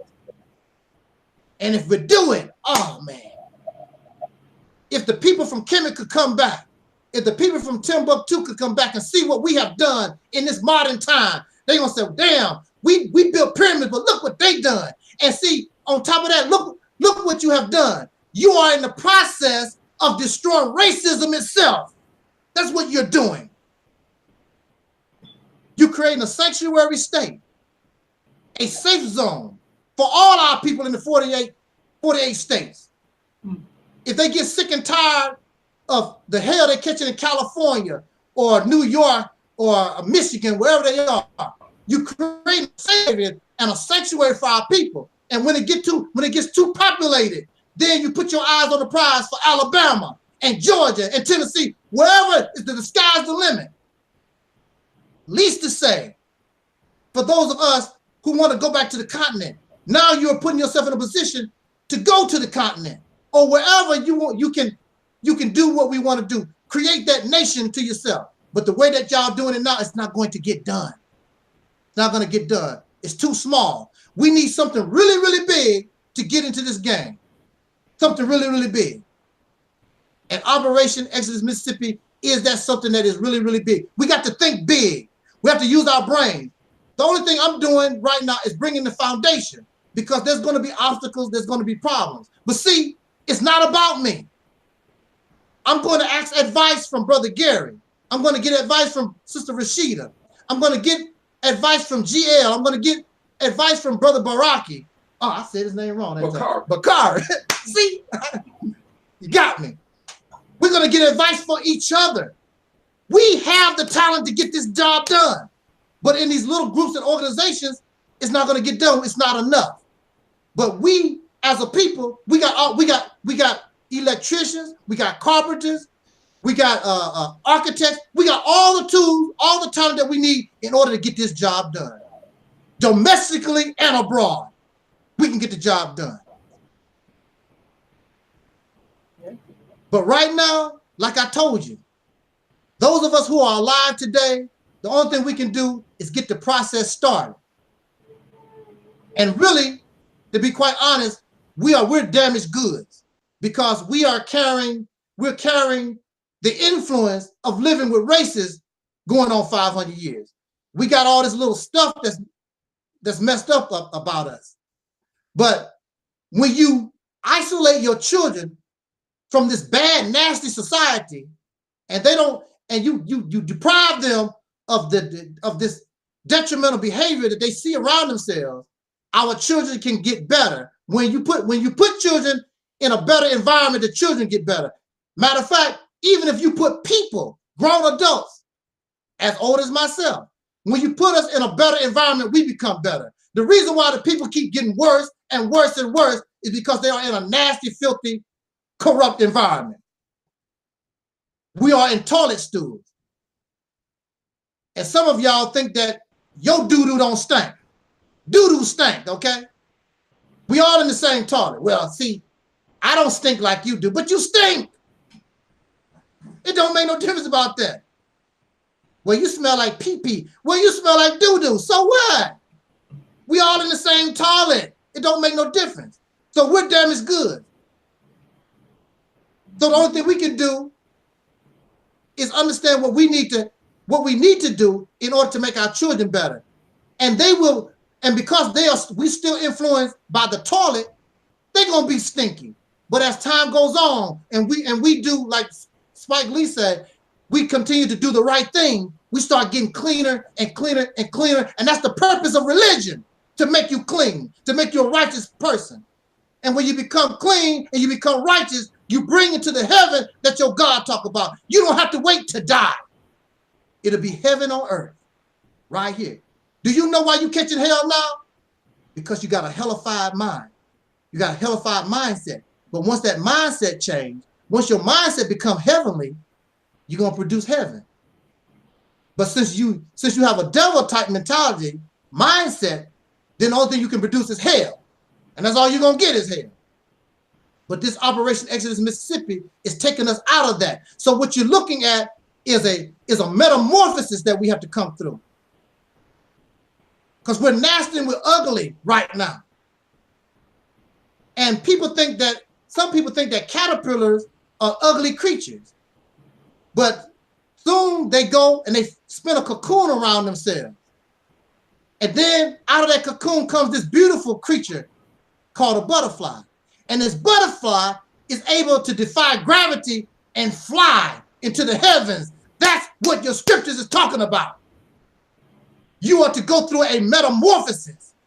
And see, if you didn't know no better, you would think that the caterpillar and the butterfly are two separate creatures, but they're not.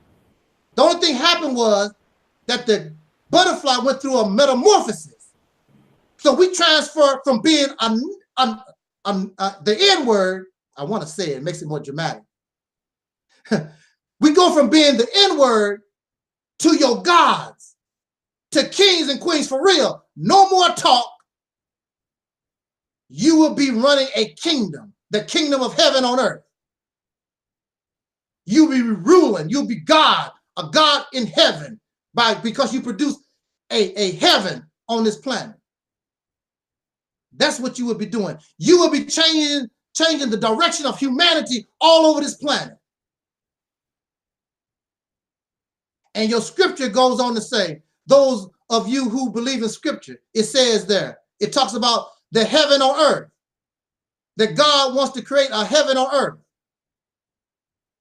But in order to do that, you must let the former things pass away in order to make all things new. In order to make all things new, you must let the former things pass away. And I'm very sorry for you. I know you don't want to hear this. All things pass away because you're not going to need it no more in heaven. The reason why you need Christianity is because you're not in heaven.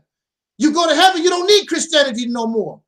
You don't need Islam once you create a hereafter. You don't need that no more. You're already living in the hereafter. Hereafter what? The hereafter you was living in hell. You don't need that stuff no more.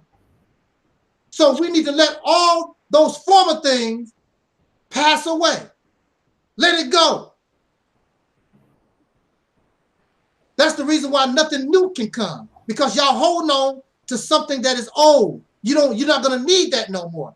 The Honorable Elijah Muhammad even said, for those of you who are in the Nation of Islam, the Honorable Elijah Muhammad taught that the Islam that we have right now is not going to go into the hereafter. It's not going to be part of the hereafter.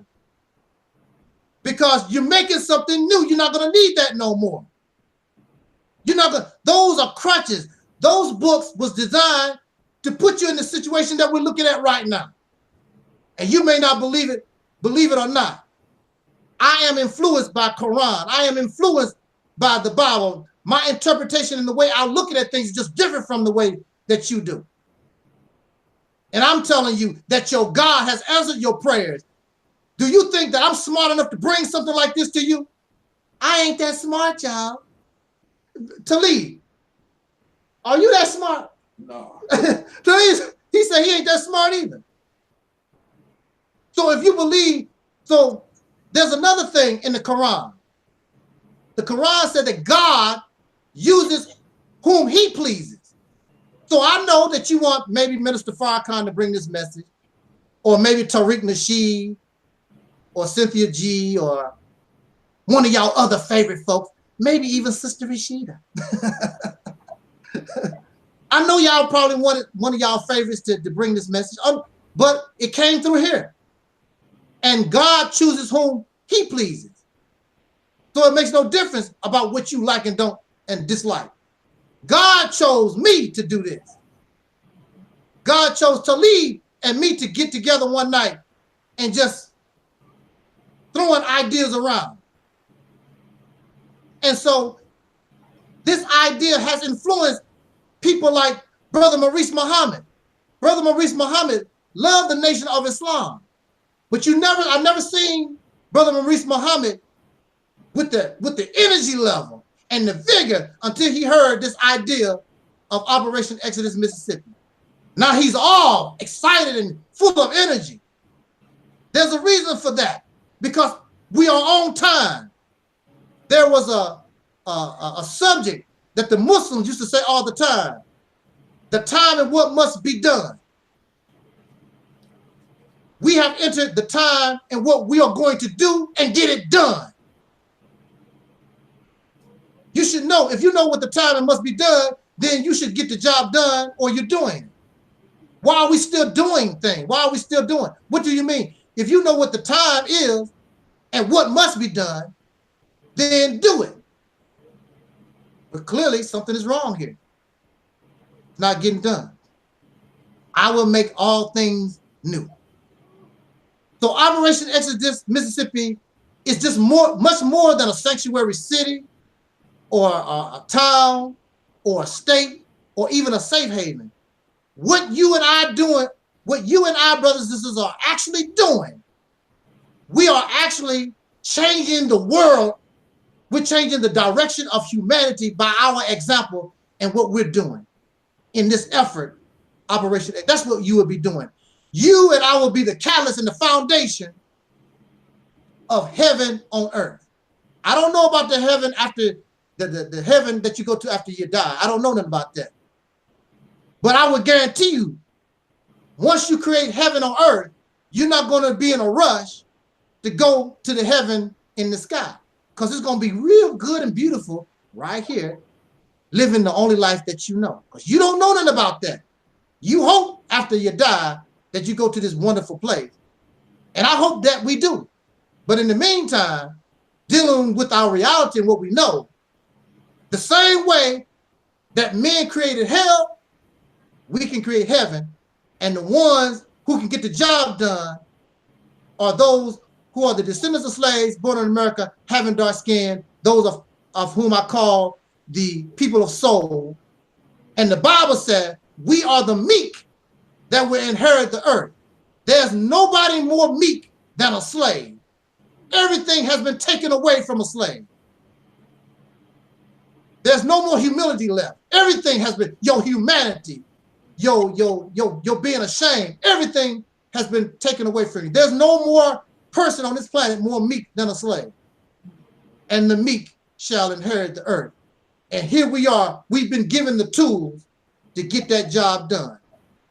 We will in our activity, destroy racism, sexism, and all these isms and all this crap that's detrimental. And I want to say this finally in my conclusion. For those of you who are worried about the homosexuals, for those of you who are worried about the race mixing, those of you who are worried about the crack addicts and the detrimental behavior, don't you know when you create a better environment, you don't have to worry about this stuff. All those things will begin to disappear because the environment that created those things will no longer exist. So you don't have to trip off stuff like that. You don't have to worry about the crack addicts and all these different things. We will return to what many of you call a natural state. Now, I know some of y'all want that right now, and you're not going to get it because when you die, the homosexual still going to be here. And when you die, you know, the race mixing still going to be here. And the crack addiction and the other drug addiction and the alcohol, it's still going to be here. But what we're doing is for ourselves, but it's for our people in the future. And we will become the forefathers and will become the greatest generation ever produced among our people. We will be the forefathers. I think that's a great honor to be somebody like, you know, like the way they honor George Washington, Ben Franklin. That's the way we're going to be honored. They're going to put Sister Rashida's face on one of our dollar bills and coin. Brother Gary's face would be on a dollar bill. My face would be, I want that. I want a monument myself. Y'all can have the dollar bill and the coins. I'll just take a monument, you know, like Mount Rushmore.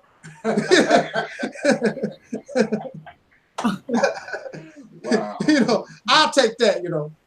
But that's the direction we're taking ourselves, brothers and sisters. Hey, Russia, got people from Russia looking at us. And don't trip off the numbers. That don't mean nothing. Because there's nothing out here. Y'all come to the right place. This was the best place to be right now. So with that said, I hope that I've inspired us a little bit to support this activity and encourage people to subscribe to this channel so that you can keep up to date. And I will continue to send information to those who are on my email list. And for those who are not on the email list, just go into the description box and all of our contact information is in the description box. And like I say, get people to subscribe to the channel. The main thing that we want to do, there are those who have come to me and ask about giving a donation. Right now, we're not taking donations, but what you can do, you can help us promote. You can put an ad. You can put an ad in your local newspaper.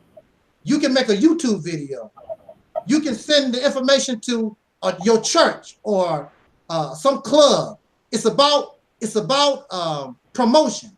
Now, if we do decide to come and ask about donations, the first thing I want to do, I want to put billboards up on all the major highways in Mississippi. I think there's like 4 or 5 major interstates. So that's like 5 billboards. I'm going to call and see how much that will cost and put like maybe 10 billboards on major highways, and people be passing by. What is that? What is Operation? Hey, what is that? What is that? So we can get our people, the residents there, get them to talking, because if they don't get on board the soul train, we're done anyway.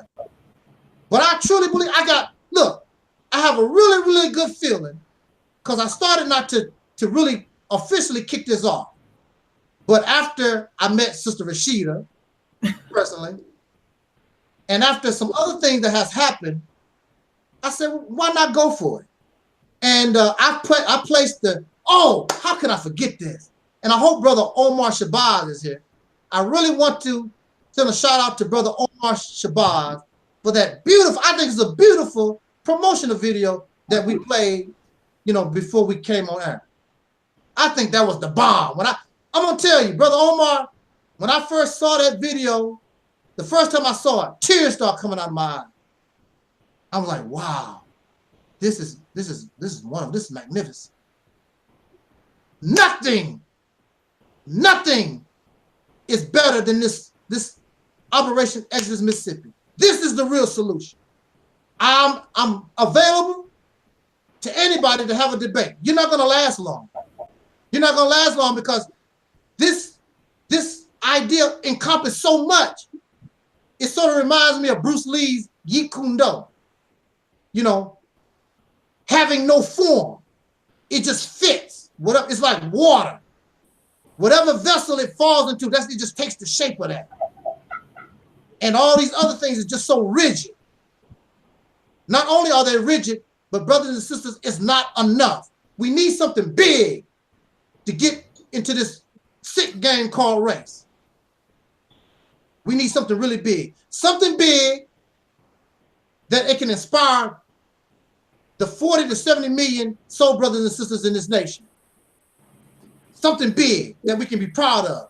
And because we can get the job done. We got the energy, we got the money, we got the talent, everything that we need, everything is available. We can get this job done. Something big that we can be proud of. We got it going on. So again, thank you for listening. I want to thank Brother Gary for being here with us in the room with me. Of course, my beautiful dark-skinned activist sister Rashid. Oh, you welcome. Yeah, glad that you're here. Oh, and my brother Taalik is here with me. Come on, Brother Taalik. See if we can share the screen a little bit. See if you can scoot over here. Where, Brother Taalik? Come on, Brother Taalik. Can you get in there? You're going to have to go a little bit further. Come on. A little bit. Hey, where's Brother Taalik at, man? I want to thank Brother Taalik for taking Taalik, I just got on my cell phone. I was having issues because I was in a restaurant and I wanted to use my phone when I got the notification on Google Hangout and I couldn't get in.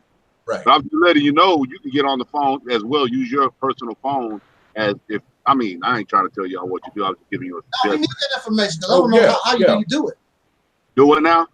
How do you actually, is there if you have the Google Hangout as an app on your mobile phone, as long as you have that hyperlink that you provided through Facebook Messenger, you hit on that with your phone, with the Google Hangout app is applied on your phone, you simply go in there and boom, you join. But of course, what I was trying to do, I was trying to get into your room, I think, when it wasn't actually activated. That's what happened. So see, if you look right here, that's my mobile phone.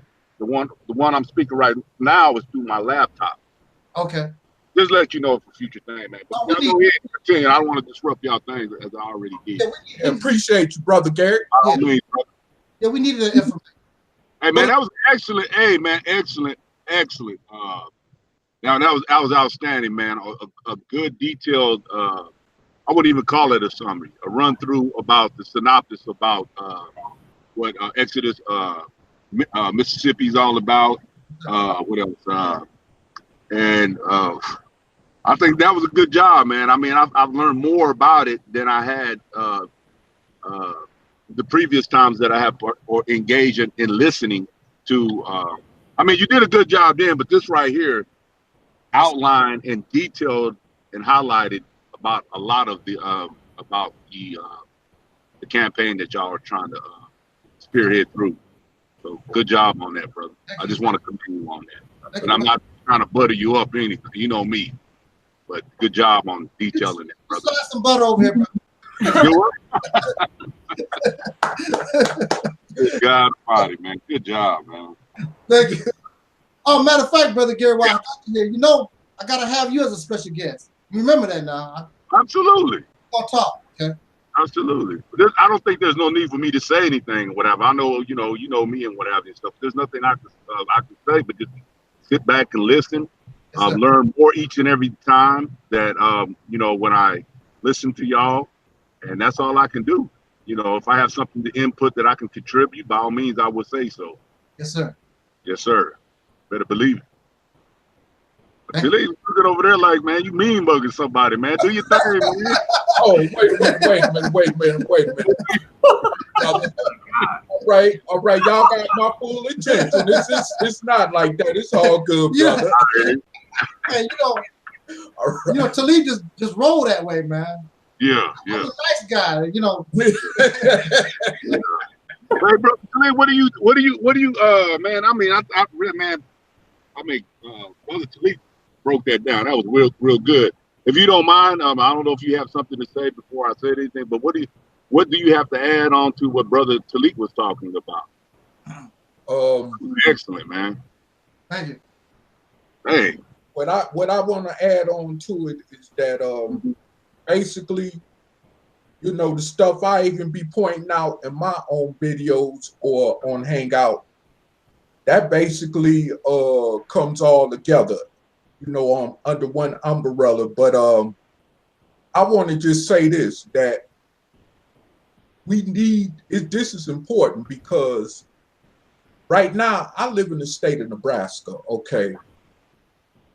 In Nebraska, it's not that many Black people there, you know, and except where in Omaha, it's just a few more, but still, it's like, you know, 1% in that state. You know, it's like 1% of us in that state. And I'm going to tell you this. I'm not one to criticize a lot of our people who decide to go and move outside the unquote, quote, Black community. Okay, because, I mean, if I had a family, now I'm just a single person, okay? If I had a family and I'm living in a community where it's constant shooting going on there, okay? Constant killing, constant robbing, rape, all these other crimes that's taking place in our communities. And nothing is effectively being done by the people in the community about it. But they want to criticize those for taking their resources and going over to the suburbs or what they want to call going to be among the white folks or whatever. I'm going to say this. I used to be one of those type of brothers, or individuals, rather to say. And I look at it like this.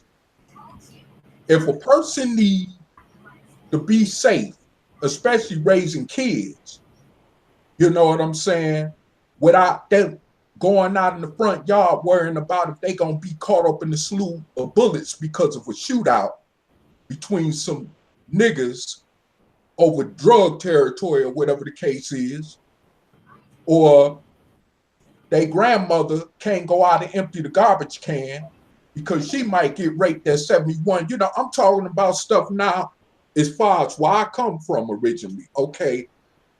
And I mean, this ideal, you know what I'm saying, in a paradigm manner covers all that, you know, where our elderly could finally feel protected in their last days on earth, where our children could definitely be protected, our women for sure could be protected, okay, and everybody, including us as brothers. You know, we ain't got to run to no another nationality, unquote, to feel safe around, or go to another state, even somewhere further west, like western where I'm at, like Montana or Wyoming or Idaho, you know, which is known to have a heavy presence of white supremacy going on, you know, and stuff like that. Blacks are moving to these states. They moving to Utah just because they want to get away from what they call the urban setting here in America because of stuff like that. Like where I'm at in the particularly in the Lincoln area, which is the state capital, that's like 1 hour from Omaha. But anyway, it's a lot of blacks leaving, like coming from Chicago, coming from Detroit, or coming from even far as California and other different places, Texas and whatnot, that's flocking there. And now they trying to mess that up. But see, them white folks, of course, they not going to have that. Number one, that's the state capital. You know, if you going to do that, go to Omaha or just get up out of Nebraska in town, because they not going to have that. You know, and my thing is this, is that, you know, I want to be, you know, community orientated when it comes to us as dark-skinned descendants of slaves born in America. But the reality is, I hate it. But I couldn't even sit in my apartment and leave out the door in Detroit a few years ago and have a cup of coffee on the steps of my apartment building without worrying about a drive-by or getting robbed or something, okay? I could do that in Lincoln, Nebraska, and I'm not saying this to brag, because it's a low-income neighborhood I live in, all right? But still, the paradigm is different. And it should be like that in all Black communities, wherever we at, as far as being mostly populated in the United States, especially in places like Mississippi, Alabama, Georgia, and Florida, or South Carolina and stuff like that. So I feel like this, that we need to definitely create a reality where we ain't got to keep running and facing and being stuck out like a thorn around all these racist white folks. And of course, like what I deal with in Nebraska. Because I mean, you know, they got definitely ways of showing their racism. And I have to really, I'm gonna be honest with you. And I'm not saying this because I'm so terrified at the situation. Let's not get it wrong, but the reality is we're living in America, okay? And racism is well alive and it exists. But the thing is that I have to walk on pins and needles in a way of saying it, for a better lack of term of word, just to watch myself, because I'm around the majority of them. But I'm at the same time, I'm not gonna kiss their ass either. I mean, if things get too far gone to where I feel violated or disrespected or even discriminated against, I'm gonna still speak up. You know, you ain't got that many type of Negroes in that area like that, because those ones that is in that area, they like to try to get along with them.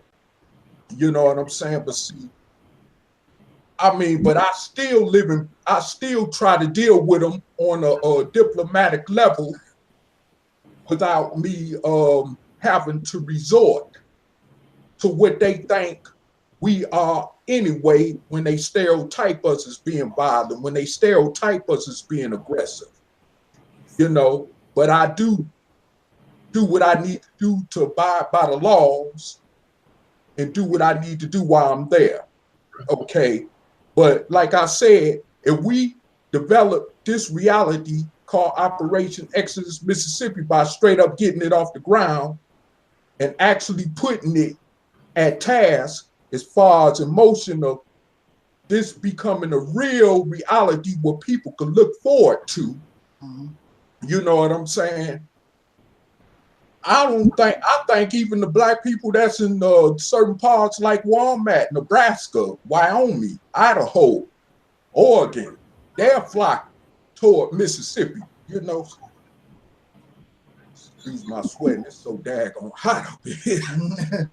But anyway, like I said, you know, my thing is that I just rather, like I said, thanks, brother. I'd rather, you know, be back around my people, because it's natural, like the brothers say, it's natural. So I'd rather be back around my people. I'd rather be back around, of course, no offense, sister, my beautiful sisters,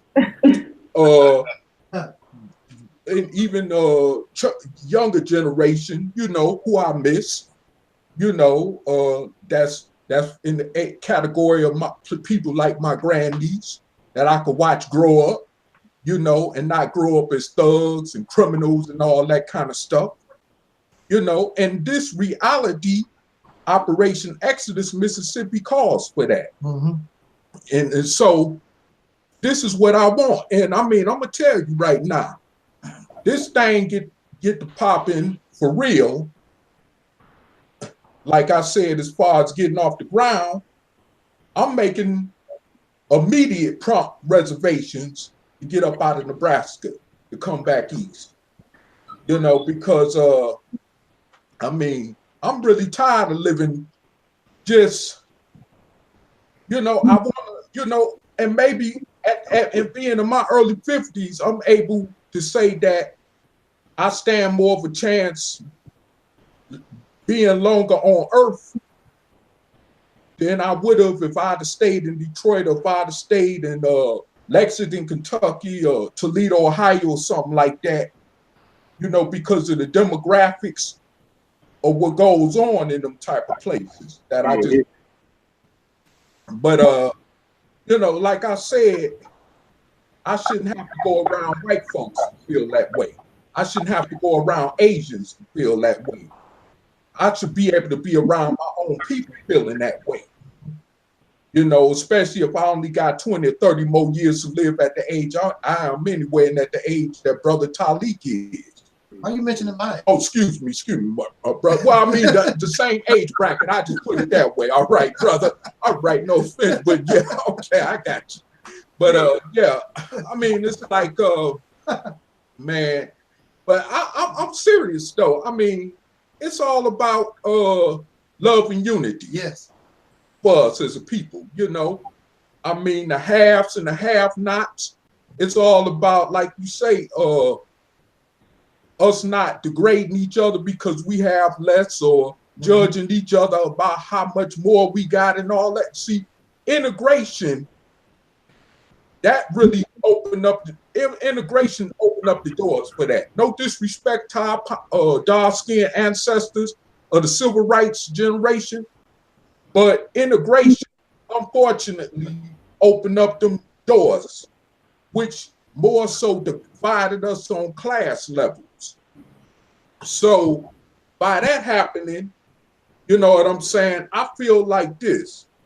If we get in a sanctuary, like taking control of a state such as Mississippi, that can evaporate if we all work together in a common collective way. Like I said earlier when I opened up on air, you know, as far as us coming together and throwing our differences to the side.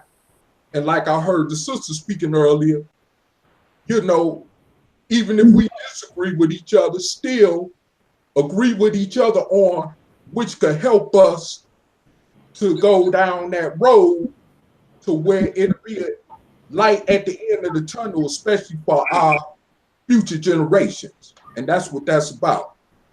But, you know, I'm not going to take up the whole show, rest of the show, but what is your reply back to that, my brother or sister? What do y'all have to say? Because it seems his brother's busy. He wanted me to conduct this. Go ahead. No, you all right, brother, doing what you doing? Cool. Oh, okay. Yeah. Something to say there, sis? It was getting ready to get close to bringing this to, you know, I made man. Man, I know I'm going to be in trouble.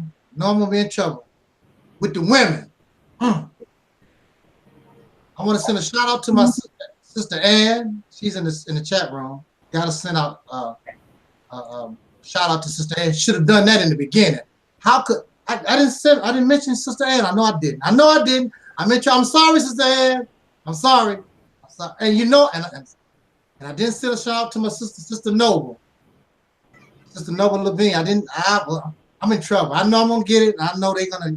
You didn't say my name. You said all them old raggedy people name, and you didn't say my name. You know how women is. Oh wow. I can hear it now. They might have a little mercy on me. This is try to get myself together. I don't know why. I should have put it on my notes to make sure I get everybody.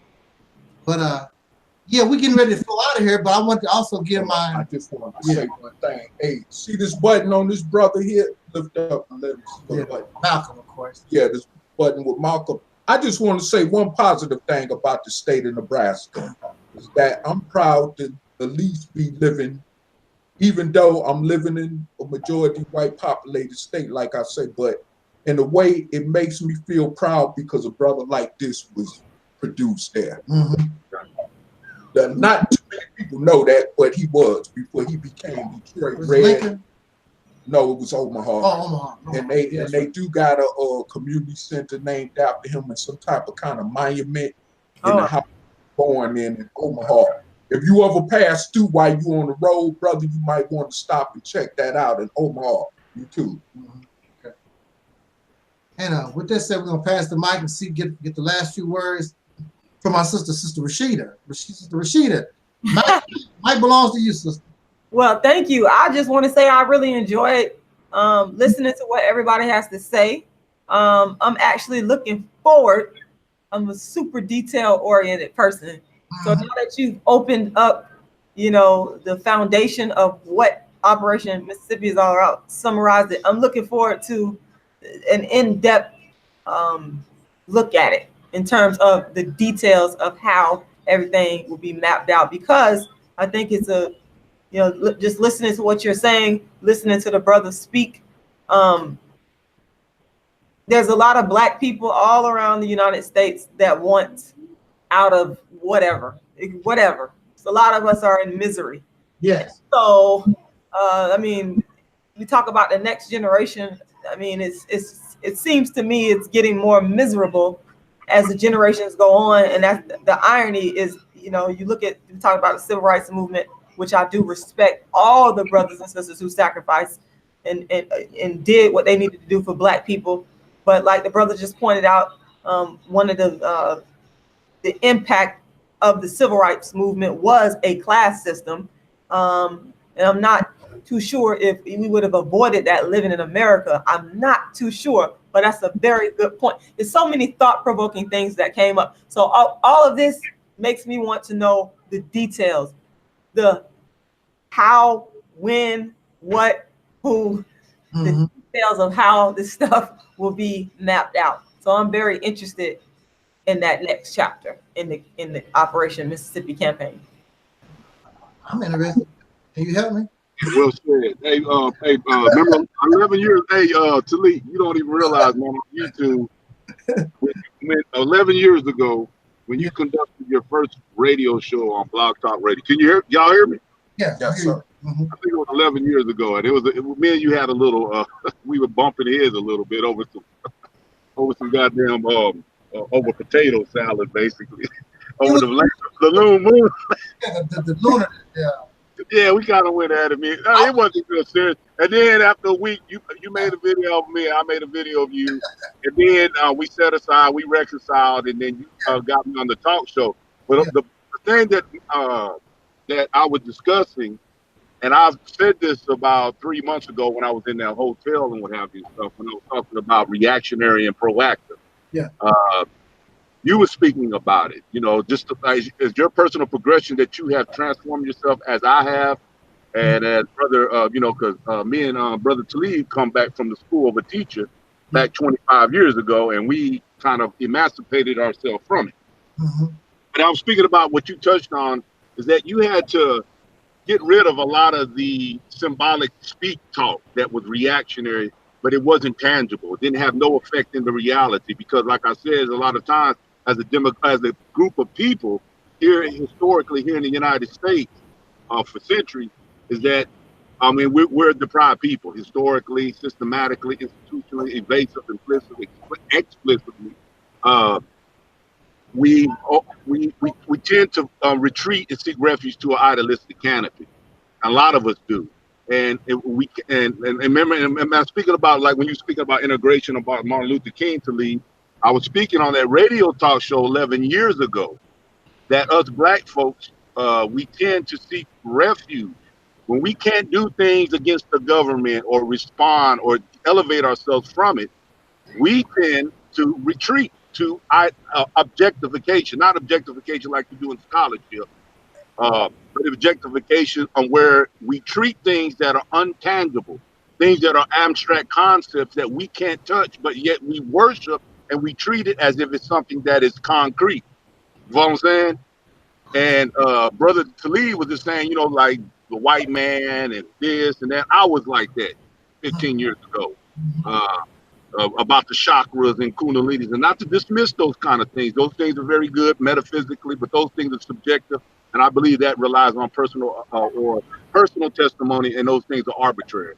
But when I was saying on the radio talk show is that Martin Luther King, even though we can debate, I even said that on the radio 11 years ago, we can debate whether the Boule and all these people infiltrated, and it caused us, you know, because black folks, when we was under the Jim Crow law and the separate but equal thing back historically and under systematically racism back in the South and the what have you, though that they had their foot on our necks.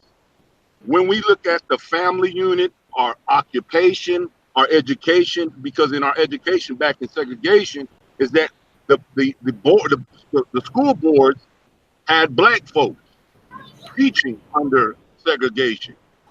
And what I was saying is, I understand integration. When we integrated, we compromised a lot of, with the ramifications that we see with the breaking of the, because of liberal laws and what have you in the 60s. But anyways, to get back to reactionary and proactive, is that what Brother Taalik is actually doing? He had to shed a lot of this stuff, this fantasy stuff, in some degree, and we have to look at things that are realistic. You know what I'm saying? And he had to shed and discard a lot of these things that are too, again, objective, abstract. And the political ploy is that, with the demographic in Mississippi, because when we look at the statistics and category as a state, Mississippi ranks either last or overall in all the 50 states of the United States, or 46 or what have you. Most of the time they're either last or second to last. So I kind of lost my train of thought, but listening to this, the campaign, or what y'all doing, again, I'm not saying that to butter y'all up, you know what I'm saying, to toot y'all horn, but from where I'm coming from, I do think it's very viable. Brother Taalik is aware that it's very difficult. A dog that shit fast don't last long. It ain't gonna happen overnight. Again, that's the reason why he used the metaphorical thing about the caterpillar. Caterpillar is very ugly. Mm-hmm. But the caterpillar has to go through its metamorphosis of looking ugly, which is equivalent to it's going to get ugly. It gets worse before it gets better. Mm-hmm. And we have to shed a lot of our differences. It's just the same thing when I was speaking to Sister Rashida, and how Brother Taalik, relative to that, they have their differences, but their friendship and their friendship is not hampered by their differences. You know what I'm saying? So I've kind of been rambling a little bit, but that was just my little input on it. And about Nebraska, oh my God, I was up in Nebraska about 3 months ago. My goodness, man, that place right over there is like cooking chicken without seasoning salt down there. Down there look like Molly Ringwald from what's that? There's no folks down there, man. They ain't got no man. I've been around all kind of states. That's what I do is travel. But Kansas and Nebraska, man, golly, them folks down there, boy, they just so bland. That was supposed to be the safe haven, so what sanctuary for our ancestors who escaped slave oppression and Jim Crow from the South. A lot of people don't know about that part of our history, but the Midwest, the deep Midwest was supposed to be a frontier, for us to be able to get away from that type of oppression. But we saw what happened in places like Tulsa, Oklahoma, with the Black Wall Street thing, and even in Omaha. Matter of fact, next year it'll be 19 years when they lynched the brother, or they snatched him up out of a court building in downtown Omaha, and they lynched him, of course, because of the common narrative that a white woman accused him of sexually assaulting her.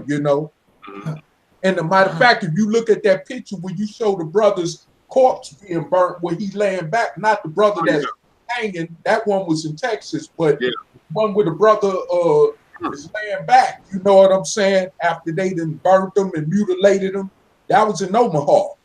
Right. So I mean, it's crazy, but yeah, that state in that area definitely has a history that people would kind of use identical as to the way our people's history in the South is. Because, I mean, it's almost kind of like that. Yeah. More so than I've seen in other areas in the country. But that comes closer to the way that our people were mutilated and lynched and all that in the South. So, I mean, it's like a brother told me, and because of anonymity, out of respect for his status or whatever, but he did tell me this. When I first moved there over 4 years ago, and he looked at my Kentucky state ID, he said, look, man, you might have came a little further north, but you know what I'm saying? That's it. And he ain't have to say no more than that. And since then, I've seen what his point was. Hey, real quick too. Well said. Well, and also I feel what Brother Taalik was talking about. He's not trying to make this campaign with exclusion. You know, I'm not following homosexuality. I understand that the potential risk of having white folks. I mean, it's next to impossible to have white folks. We cannot interact. I mean, I remember Sister Soldier said that a long time ago. We're not speaking about a physical separation. We're talking about a mental separation. You see what I'm saying? Of understanding that we retain our own cultural identification and other social stratification of who we are. You know what I'm saying? Because it is. I mean, Mississippi. We have. I mean, there's a social cultural dimension to it. The folks of Mississippi, they are a southern state, and they are lasered. They're entrenched and they're embedded by the southern tradition of Christianity. If you go over there and start talking all that pro whatever and stuff, you're gonna immediately cut them off. They don't want to hear that. Brother that me and you, when me and you met in person, he's from Mississippi. He likes a lot of he's very open-minded. He is very open-minded. I mean, we talked for 3 hours when we went down to Laredo, Texas. He asks a question, he listens, but he still has that. There's nothing wrong with that, but he is a strong Christian thing because it's been facilitated and it's been orchestrated through tradition of that culture in the South, especially Mississippi. Those folks are very religious. It's like I said, if you go over there, start talking that Dr. Khalid Muhammad stuff with 50 dudes with black boots, and you march up to Mississippi, shoot, all they got to do is have one dude come over there and raise his hand and say, Jesus Christ. And doggone, and 90% of them folks. So you got to be, I mean, I like your approach. You know, I see what you're saying because you've been called a coon. You're probably been called you're homosexual. Yeah. See, I understand the strategic of why you're doing that because you understand the modern, condition of that. You know, if you can't make that approach like we did back in the 1960s or come with a Malcolm X approach. We're living in 2018 is next to impossible. So it's just to mobilize the political thing, having awareness, and somewhat, maintain your religion in some sense, but we have to emancipate and connect ourselves to reality in a strong degree because we're relying too much on the supernatural or these metaphysical things to rescue us from our demise rather than seeing our relation to reality and then do things that we can implement or make things that are applicable that we can usher things realistically as a result by investing on things that we do in reality, and ultimately it would have this incentive and reward, and then we start gradually seeing progress and what have you. So let me just shut the hell up now. And I know you got things to do. I appreciate you for allowing me to say what I had to do. Hey, Rashida, love your energy, woman. I love your energy. I could just tell you. Thank you. Love your energy, what have you, sis. I know you're a very smart woman, too. Again, I'm not tooting your horn because he knows me. I go off. And if I don't feel right about a person, shoot, I shoot. They want to talk a 2-cent talk with me, I give them $1 million ass whipping. I'm not trying to toot my horn. I love your energy, though. Yeah. On the real. But Taalik, do your thing. Taalik, do your thing, brother. Yes, sir. I thank you. Yeah, I thank you. I thank you. Thank you too, brother. I'm glad that you was here. And I'm not thanking you for allowing me to talk. Thank you for giving us your time to do what you were doing to provide your outline about your mission and your campaign, brother. Thank you for giving us your time. So thank you. Yeah, you're welcome. You're welcome. And I still thank you for being here because I really did want you. I had talked to you earlier. I did want you to be here with me. Mm-hmm. And again, thanks, Sister Rashida. Oh, you're welcome. You're welcome. Brother Taalik for being here this Yes, weekend. Sir. And I thank to everybody. Like I said, those of you who are listening now in the audience, those on Facebook. I'm not gonna forget my Facebook friends. Those in the chat room, appreciate it. And I think we had a really nice day. I enjoyed myself. I did. Last series we had last, and, you know, what's that? How that song goes? I'm glad we had this time together. I just want to. I'd like to just add one last thing. In the future, I hope on my future travel journeys that I am able to go around with this brother to different areas and different states, as far as reaching out to our people with this Operation Mississippi campaign platform. And hopefully I'll run into you, Brother Gary, and also you, Sister Rashida. Yeah.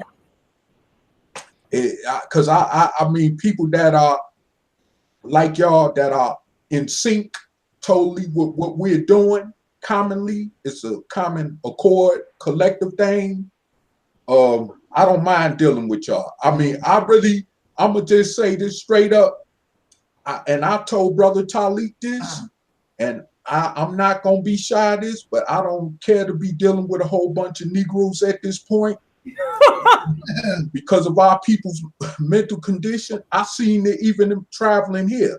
In the Greyhound bus depots, like in Kansas City, on my way here. Oh man, it's crazy. Our people is, look, I'm just like this.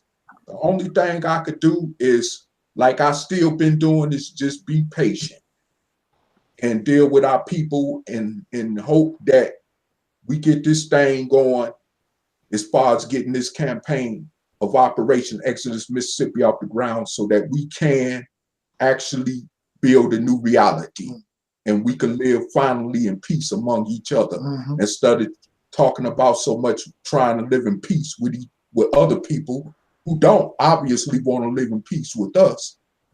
So we got to learn how to live with each other in peace first anyway, before we could even go that route. But I'm just glad to have y'all on this chat, this live chat. And I thank my brother Taalik, because if it wasn't for him, I'm gonna tell you, you know, brother Gary, as far as when I said bunk Black consciousness, I was totally done with our people at that point. Oh wow. No, I wasn't done. I was just done with I'm not done with it. I know what you're saying, but as far as the Black conscious thing, period, after I left that, I wasn't done with us as a people, because I seen somewhere in my gut feeling that it was some hope for us, that one day we can rise up out these ashes that we find ourselves in. But what I'm trying to explain is that I was done with that Black conscious thing, to the point where I feel like it kind of really was driving me to the point of craziness. I'm gonna just you gotta go into more detail about that one day. Hey, I don't mind. And we gonna have a future. When we have one of our future live chats. Remember to bring that back up, and I will definitely remember that. And if you got to remind me, and I would definitely go into that. Because Brother Gary, me and you both know, we've been down that similar road, you know. I got my shit together. I want to hear this. Oh my God. I'll feel you on this, and it's mass common knowledge. So, you know, whether people agree with it or not, everybody in the public know, the media, social media, even mainstream media know about what me and Brother Gary came from. So it ain't no, secret. Yeah. It's everything. That was a true example of being indulged in that idealistic thing.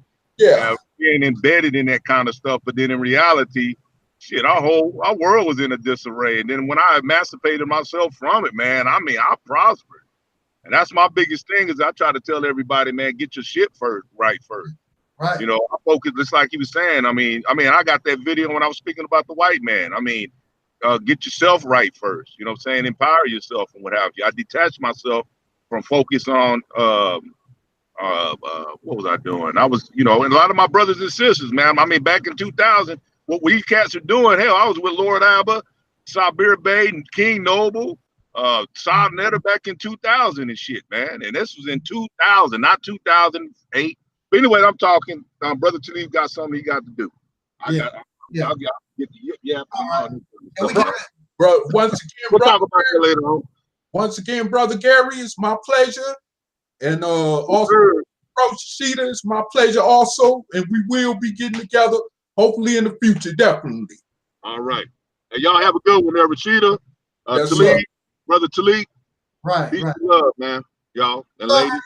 Be out of here. And I like these Brother Gary and Sister Rashida because they keeps it real. That's why we together. Without a doubt. That's what I like. Hey, but hey, you know what I said? I tell everybody has misappropriated that word, keeping it real. Don't be real, be honorable. Be honorable. There you go. Kill yourself. Kill yourself so you can live. Get up out of here and get on my Facebook and do some honorable stuff right now. Because what happened? It's gonna be nice. What happened? Y'all want to, but I'm very glad to be on here. But I got some fire here and get off my chest here. What happened on Facebook? What happened on Facebook? Yeah, yes. Rashida, what do you say about Facebook? Oh no.